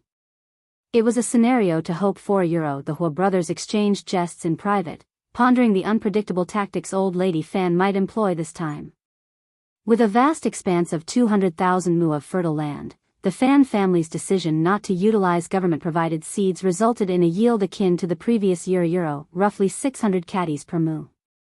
Yet, in this water valley terrain, the transformation process yielded approximately 70 to 75 caddies of dry valley per 100 caddies of water valley. Consequently, the output translated to around 430 to 440 caddies per mu of dry valley. Calculated against the tax rate of 30 per grain imposed by Great Qin, the Fan family faced a staggering obligation of nearly 2.89 to 3 million caddies of grain, a substantial sum by any measure. Naturally, the Fan clan would not acquiesce readily. Even if Lord Shao proposed a compromise, suggesting they pay half, the Fan family would undoubtedly resist. In previous instances, their contributions ranged merely from 300,000 to 500,000 caddies, and even then, only after extensive negotiations with the prefect's representatives. Now, confronted with a demand for 3 million caddies, the spectacle promised to be grand indeed. The Hua brothers found themselves slightly exhilarated by the unfolding drama. Meanwhile, old lady Fan seethed with indignation. This was simply intolerable. Old lady Fan was convinced that Lord Shao had deliberately targeted the Fan family. It was widely acknowledged throughout An's province that the Fan family possessed the most fertile land. So, why would Lord Shao choose this particular moment to exert pressure on them? If it wasn't for personal gain, what could possibly be his motive for singling out the Fan family? What added insult to injury was the glaring realization that, despite their awareness of Lord Shao's self-serving actions, the Fan family felt powerless to openly confront him. Adding to their frustration, Shao Yunduan had supplied superior rice seeds this year, and although the Fan family had initially intended to inconvenience him by borrowing seeds elsewhere, the plan backfired spectacularly. Not only did Shao Yunduan resolve the issue effortlessly, but he also obtained significantly better rice seeds than the Fan family. Each mu of farmland using Shao Yunduan seeds boasted an increase in production of at least 30%. The implications were staggering. If the Fan family had utilized government-provided rice seeds, their harvest this year would have been monumental. This revelation left the leaders of the Fan family, including old lady Fan, seething with rage, bordering on physical illness. Behind closed doors, they became the subject of ridicule and mockery. To exacerbate matters, Fan Rian, in front of Madame Lady Qiao, unleashed a torrent of accusations, insinuating that Lord Shao had intentionally deceived the Fan family. Despite possessing superior rice seeds and being aware of the Fan family's extensive planting endeavors, Lord Shao failed to inform or assist them in any way. Such neglect. Such incompetence as parents. Now, to compound their misery, Lord Shao showed no remorse and had the audacity to demand taxes from the Fan family. It was the height of tyranny. Old lady Fan concurred vehemently. She doubted whether the Fan family would have even accepted the rice seeds had Shao Yunduan offered them, even if they had to beg. The notion of purchasing them was out of the question. Free or not, the Fan family would have rejected them outright. Thus, when the Mei family and the Hua family sent their female representatives with gifts to congratulate Lord Shao, the Fan family remained conspicuously silent, biding their time. Chapter 1799, The Fan family won't go. This wouldn't suffice.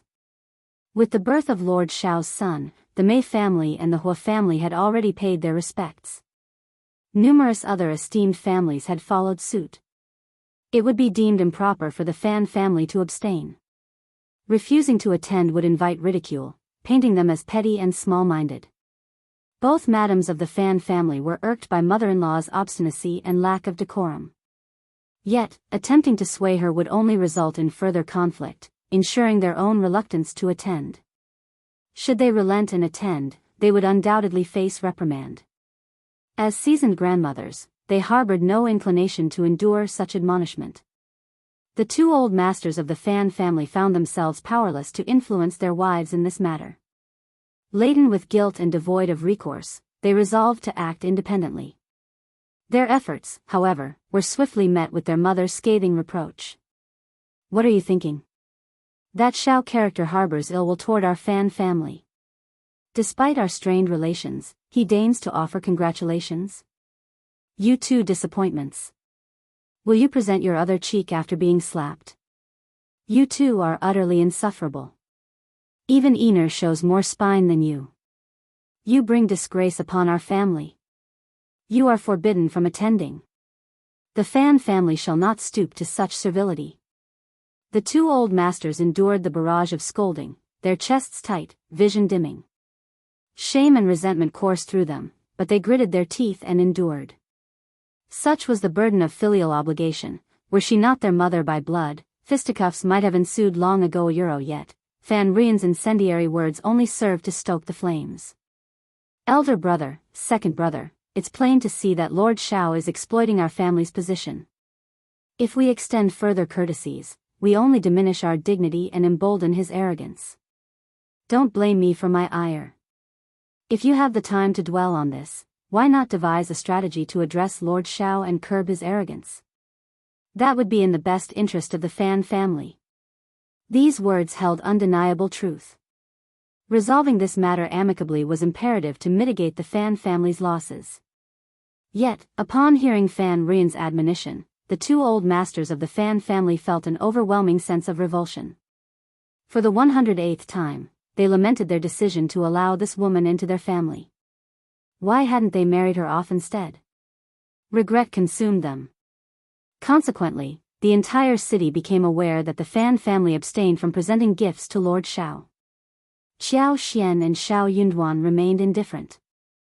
The absence of the Fan family was a relief, sparing them any concern.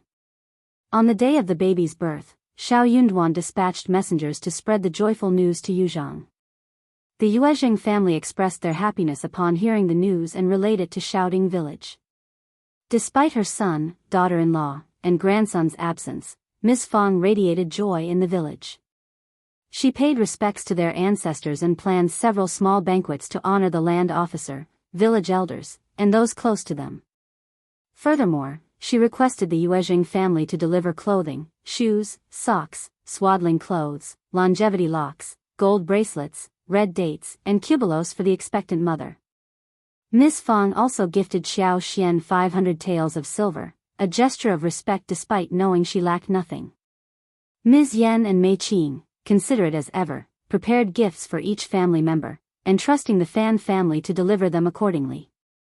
Chapter 1800. Fruit. First Madam shared in Xiao Xian's joy, having meticulously prepared an array of supplements and items for the baby, eagerly anticipating Yuezheng Xiao's next visit. In First Madam's eyes, the bond between Xiao Xian and Xiao Yunduan had already solidified, and the birth of their eldest son only served to fortify her position further. Yuezheng Xiao arranged for fruits to be brought over, though longan fruits and lychees were no longer in season. However, there were still mangoes, dragon fruits, papayas, bananas, kiwis, grapes, cantaloupes, watermelons, and peaches available. Xiao Xian and Xiao Yunduan greeted Yuezheng Xiao warmly, deeply touched by the thoughtful gifts from their family. While she lacked nothing materially, Xiao Xian found solace and warmth in her family's genuine concern. The sense of being cherished and missed was profoundly comforting. Conversely, the attitude of, "Since you have everything, I won't give it to you," proved to be the most disheartening. Yet, Yuezheng Xiao found himself occupied as well. He stayed for 2 nights, marveling at the newborn before returning home. He had pledged to attend the 1-month-old celebration, fulfilling his promise. Simultaneously, he sought to convey his mother's desire to attend. However, he pondered its appropriateness. Qiao Xian held a deep respect and gratitude towards First Madame Lu Zheng. Naturally, she hoped First Madame Lu Zheng could attend the baby's 1-month-old banquet, alongside all the Shaoding village family members. Unfortunately, it was not the opportune time. It would be deemed inappropriate. Anne's province was not safe yet, and there would be too many people around. If someone sneaked in and she and Xiao Yunduan could not take care of them, it would be very troublesome. You would never know what was coming next. Qiao Xian and Xiao Yunduan had no choice but to turn him down. Apparently, Yuezheng Xiao had already expected that this would happen. He did not mind it at all. Instead, he comforted them with a smile. Lord Xiao and sister-in-law, don't feel guilty. It is indeed not convenient for my mother and the others to come to Anne's province right now. We can ask old Madame Xiao and the old master of the Xiao family to come with us when we have the chance. Qiao Xian and Xiao Yunduan looked at each other and nodded with a smile. Yes, when this place is settled, we will invite elder aunt and mother-in-law here. Yuezheng Xiao laughed and left. Yuezheng Xiao had brought a lot of fruits, which was what the first madam had reminded him about. She said that Qiao Xian and Xiao Yunduan were going to have a lot of guests, so they should send more fruits to the guests. Yuezheng Xiao agreed, so he brought 8 baskets of fruits. In fact, it was more than useful. It was simply too honorable. Whenever guests arrived to offer their congratulations, Qiao Xian instructed Li Xia and the others to present them with the rare fruits. These fruits were truly a novelty to the people of Anne's province, who marveled at their exotic appearance and relished their unparalleled flavor. Enhanced by Qiao Xian's unique abilities, the fruits became even more delectable and aromatic, earning endless praise from all who tasted them. For the Hua family and Mei family, who had graced their home before, Qiao Xian arranged for specially curated fruit baskets to be prepared as tokens of appreciation. However, for other visiting families, Qiao Xian chose not to extend such offerings. As the wife of the prefect, Qiao Xian operated within the realm of reason and personal preference. Given her status and authority, few would dare to question the fairness of her actions. The distinction between the 3 prominent families and others was simply a matter of practicality and natural inclination. After all, it was only human nature to accord special treatment to those of significant influence and stature. Who would dare to object? Chapter 1801, all wanted Qiao Xian remained indifferent to whether she pleased everyone or not. In their pursuit of fairness, they risked being perceived as weak or easily manipulated. The perception that they were easily bullied lingered among some guests. Qiao Xian took the opportunity to offer the guests rare and precious fruits, emphasizing that only she and the Yuezheng family possessed these fruit trees. With a vast orchard in Yuzhang, she planned to acquire more fruit trees next year to experiment with plantinga euro. Strawberries and dragon fruit seemed promising, as she had already successfully cultivated them in her backyard. The strawberries, particularly prized and delicate, were only available locally, as transporting them over long distances was impractical. Guests savored the seasonal fruits, relishing the opportunity to taste them firsthand. Qiao Xian's announcement stirred emotions, prompting some to express interest in reserving fruit trees in advance from Madame Xiao, regardless of quantity. Qiao Xian responded graciously, indicating her willingness to share if circumstances allowed. Furthermore, she contemplated establishing an orchard on their premises, provided the soil and water conditions were suitable. The revelation endeared Qiao Xian to the guests, fostering a sense of closeness and prompting them to adopt more courteous and friendly demeanor, even if some were merely feigning. No one was oblivious to the fact that offending Madame Xiao or jeopardizing their relationship with her could forfeit their chance to acquire a share of the coveted fruit trees. Moreover, when Qiao Xian shared the fruits with the scribes, their inquiries revealed that no one else besides the Yuezheng family and Madame Xiao possessed such unique fruit trees. The Yuezheng family was a big family, so no one dared to do anything to them. Some people also wanted to buy fruit trees, but the Yuezheng family refused. They didn't even sell the fruits to them. After all, the Yuezheng family had said that the fruits were very precious, and they couldn't afford to buy them at a high price. Seeing that they had come all the way here, it was already good enough to share a few to taste €2 hence, everyone felt regretful. He also vaguely understood that Madame Xiao would have to talk to him about these €. Now that Madame Xiao had taken the initiative to convey the message, it was clear to all who wouldn't understand. Those privileged enough to offer their congratulations at the prefect's office hailed from distinguished backgrounds. With ample resources at their disposal, they readily embraced the opportunity for indulgence. After all, the allure of longan fruits, lychees, mangoes, mangosteens, strawberries, and more was undeniable. Once tasted, their exquisite flavors lingered in memory, leaving an enduring longing. It was only natural to avoid offending Madame Xiao and Lord Xiao in such circumstances. The Fan clan seethed with renewed anger. While other families dutifully paid their respects at the state office, the conspicuous absence of the Fan family served as a pointed protest against Xiao Yunduan and Xiao Xian. However, they did not anticipate that attendees would be treated to the exquisite taste of such precious fruits. 2 scribes, previously gifted with lychees, longans, and dragon fruits, shared their bounty with the Fan family. Delighted by the flavors, even old lady Fan indulged in a taste. Fan Ruyan and her daughter Bai Ruirui developed a particular fondness for lychees and longans. Despite efforts to procure more through the housekeeper, their quest remained unfulfilled. Chapter 1802, On purpose. Fan Ruyan and her mother harbored deep dissatisfaction. Upon learning that, aside from the Xiao family and the Yuezhing family, no one else possessed these fruits, they reluctantly resigned themselves to the situation. Attempting to threaten Lord Xiao was futile. The Yuezhing family's status transcended mere familial ties within An's province. Despite the Fan family's influence, they were powerless to alter the situation. Moreover, the Yuezhing family's comparable power level only exacerbated the Fan family's frustration. To add insult to injury, before they could extend their congratulations at the state office, they were denied the opportunity to taste the prized fruits. Their indignation heightened when they learned that Madame Xiao had generously sent 2 large fruit baskets to the Mei family and the Hua family. Laden with mangoes, kiwis, bananas, dragon fruits, mangosteens, and the most precious strawberries, the baskets were overflowing. Rather than framing it as a reciprocal gift, Madame Xiao described it as a special treat for them to enjoy. The conspicuous omission of the Fan clan stung like a slap to the face.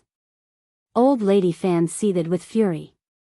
Fan Ruyan accused Xiao Xian of arrogance and disrespect towards the Fan family. Upon hearing of this, Xiao Xian forthrightly admitted that she lacked sufficient fruits but pledged to share with the Fan family if more were available. However, priority would be given to guests and the 3 congratulatory families. Any surplus fruits would then be allocated to those who had not received them during the congratulations. The implication was clear: fairness would be upheld, but the Fan family, as newcomers, would not be prioritized. This rationale only fueled old lady Fan and her daughter's ire even further. It's evident that Lord Xiao abused his power for personal gain, publicly humiliating and bullying our Fan family first. When we stood up in protest, they twisted the narrative to make it seem like we were the instigators. As expected, they'll let them do as they please. Mother, our family can't afford to retreat or admit defeat this time. Otherwise, we'll lose our standing in An's province. Fan Ruyan seethed with fury. A person of great dignity, she had presumed that her respected and flattered status in An's province would guarantee different treatment from Madame Xiao. Unexpectedly, Madame Xiao did not treat her differently. She had harbored resentment for some time and was biding her time. What Fan Ruyan failed to realize was her own arrogance and obstinacy. Old lady Fan's protective nature and the Fan family's status as one of the 3 prominent families in An's province shielded her from disobedience or flattery from smaller clans. The Mei family and the Hua family were well aware of her personality and typically avoided confrontation. Furthermore, she hesitated to push too far with them, fearing repercussions. Unbeknownst to Fan Ruyan, many women tolerated and flattered her outwardly while secretly plotting her downfall. Just wait and see. One day, someone will teach her a lesson. And now, that day seemed to have arrived, with countless individuals silently applauding behind her back.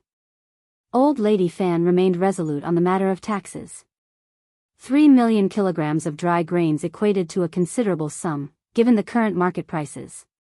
No family would willingly part with such a significant amount of wealth without just cause. Chapter 1803. Think of a way. More importantly, this cycle of losses would persist indefinitely into the future, resulting in significant long-term repercussions. Adding to the strain, the relationship between the Fan family and Lord Xiao had deteriorated to the point where they couldn't afford any further loss of reputation. Old Lady Fan concurred, summoning her two sons and inquiring about any viable solutions they might have devised.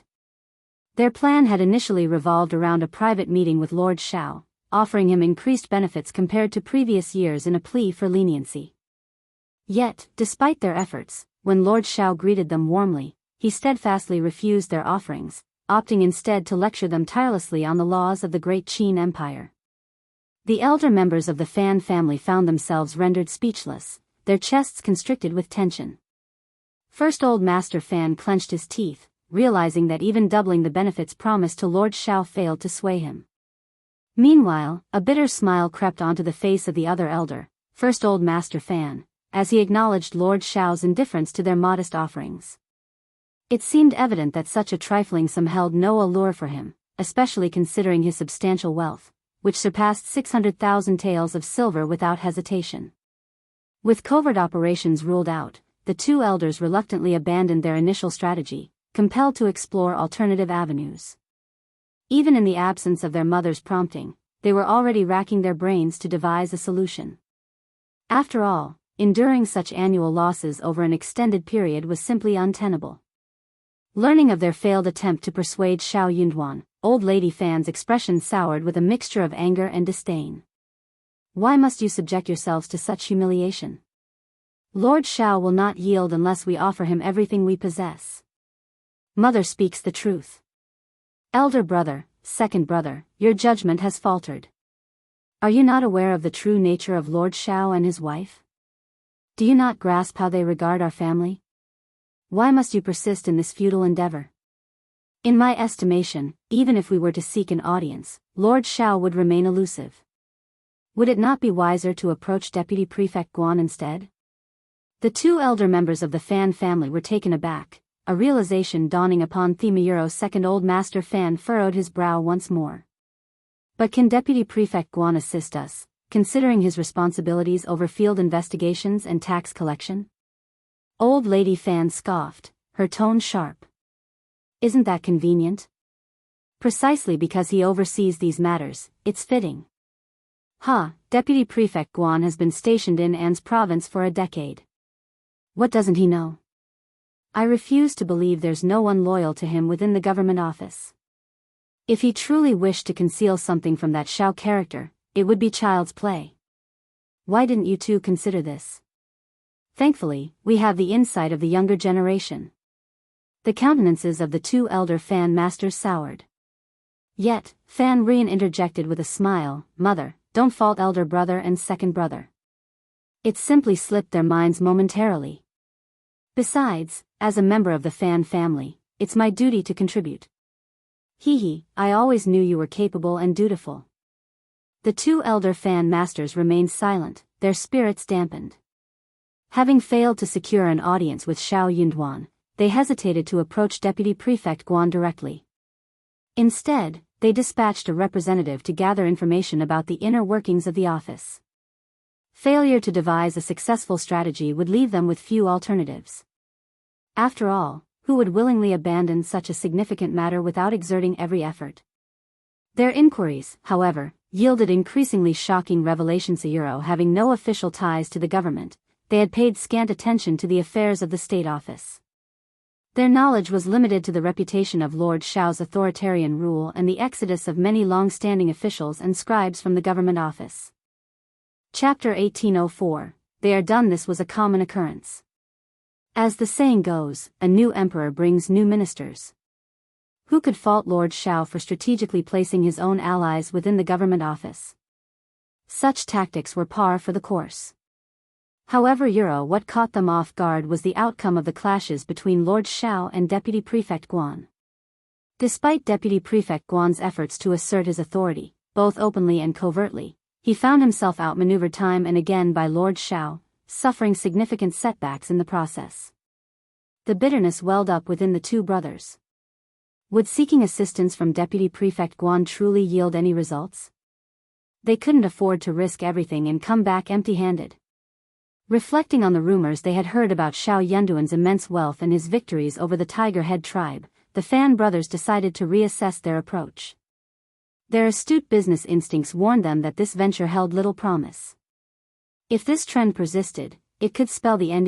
Truly, Lord Xiao defied the mold of any previous prefect lord. While they were not yet won over by him, why did the Fan family feel compelled to stand out? Wouldn't it be wiser to bide their time, waiting for an opportune moment to capitalize on the situation? After deliberation, the brothers briefed Old Lady Fan on their conclusions. But Old Lady Fan dismissed their findings, berating them once more. She even suggested that if they were unwilling to exert themselves for the sake of the Fan family, they should personally compensate for the losses each year from their own pockets. Incensed, the two elder Fan masters grappled with conflicting emotions. Why should they foot the bill while benefiting another family? Feeling a mix of disappointment and indignation, they resolved to reach out to Deputy Prefect Guan themselves. What harm could a few attempts do? Why not take the chance? Old Lady Fan seethed with fury. Coincidentally, Jia Hemming made his third visit of the day, requesting the Fan family's cooperation with the field and land investigation. Jia Hemming's demeanor this time was notably stern. Armed with documents from Xiao Yunduan, he handed them over to the Fan family's butler.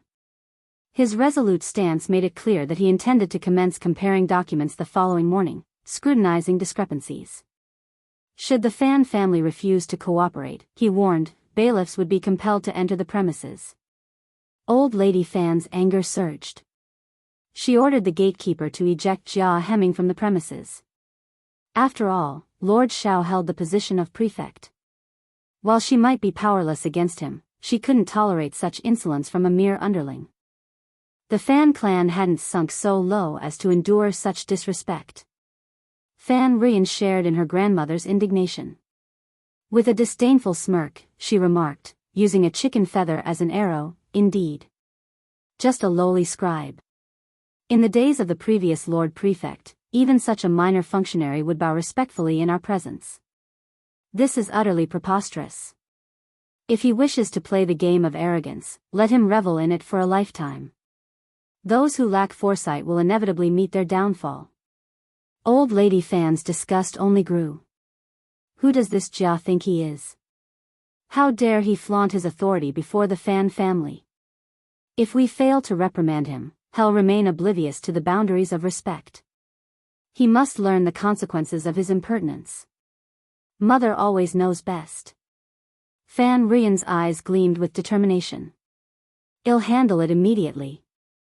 See to it discreetly, and ensure our family's hands remain clean. You can count on me, Mom. Chapter 1805. Plot. Jia Hemming was not surprised that he was rejected again. Upon his return to the government office, Jia Hemming informed Zheng Sang that if the Fan family persisted in their refusal to cooperate, he would enlist Sang's assistance along with a few others for official matters the following day. He lamented that without their cooperation, resolving the matter seemed as improbable as a cold day in hell. The Fan family's obstinate attitude proved to be a formidable obstacle, hindering progress at every turn. Deputy Prefect Guan remained indifferent, content to engage in fruitless discussions and endless dialogue without taking decisive action. Yet, Jia Hemming remained undeterred, resolved to adhere to Lord Xiao's directives. However, he never anticipated the ambush awaiting him on his journey back from the government office. As he gradually regained consciousness, the moon hung high in the sky, its pale glow casting an eerie light. The stifling humidity of midsummer lingered, suffocating and oppressive in the still night air. Every movement sent waves of agony coursing through his body, from his head to his arms and legs. As he gingerly touched a tender spot at the corner of his mouth, the broken and scabbed skin elicited a sharp pain. Surveying the desolate alley where he lay, a sense of foreboding washed over him. Despite the pain racking his body, he struggled to his feet and staggered back towards the prefect's office. Meanwhile, Xiao Yunduan and Xiao Xian, new parents adjusting to the demands of their infant, sought much-needed rest. Even with the assistance of nannies and maids, the newborn's cries demanded Xiao Xian's maternal attention. Anan proved to be quite proficient in crying and throwing tantrums, demonstrating a remarkable clinginess that saw her bursting into tears the moment she woke, seeking solace only from Xiao Xian. Despite the efforts of the nanny, she adamantly refused to drink milk from anyone but her mother and required feeding 3 times throughout the night.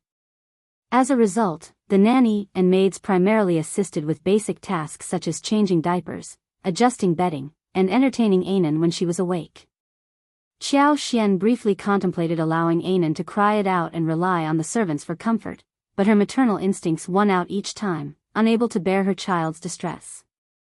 Ultimately, Xiao Xian resigned herself to the situation, recognizing that Anan's preference for her was due to their biological bond. Despite the challenges, she found solace in the assistance of household staff and occasional support from her husband. It wasn't that Xiao Xian hadn't considered letting Anan cry and allowing the nanny and maids to tend to him. Perhaps he would grow accustomed to it with time. But she couldn't bring herself to do it. Anan would start crying pitifully, and within moments, Xiao Xian's heart would melt with sympathy once more. In the end, she decided to let things be. Her baby was drawn to her because she was his biological mother. Why should she force herself to appear as a distant stepmother? With a servant to assist her, she was spared the burden of household chores. Her husband's occasional help and companionship were enough for her to manage. That was sufficient for Xiao Xian. The first stretch of Anan's nightly slumber was typically the most peaceful and longest, offering Xiao Xian a precious window for rest after her demanding days. However, even in her exhausted state, Xiao Xian often found herself roused from sleep, unable to fully indulge in intimacy with her husband as fatigue overtook her. Now, just as she had managed to drift off, Lixia's hesitant voice pierced the silence of the tent. A Euro constable's son by mentioned that Scribe Jia is here. He's badly injured, Lord. Euro Xiao Yunduan's demeanor shifted immediately. I'll go see him. Upon hearing this, Xiao Xian's mind snapped back to awareness. Could the Fan family be behind Jia's attack? She inquired, her concern evident.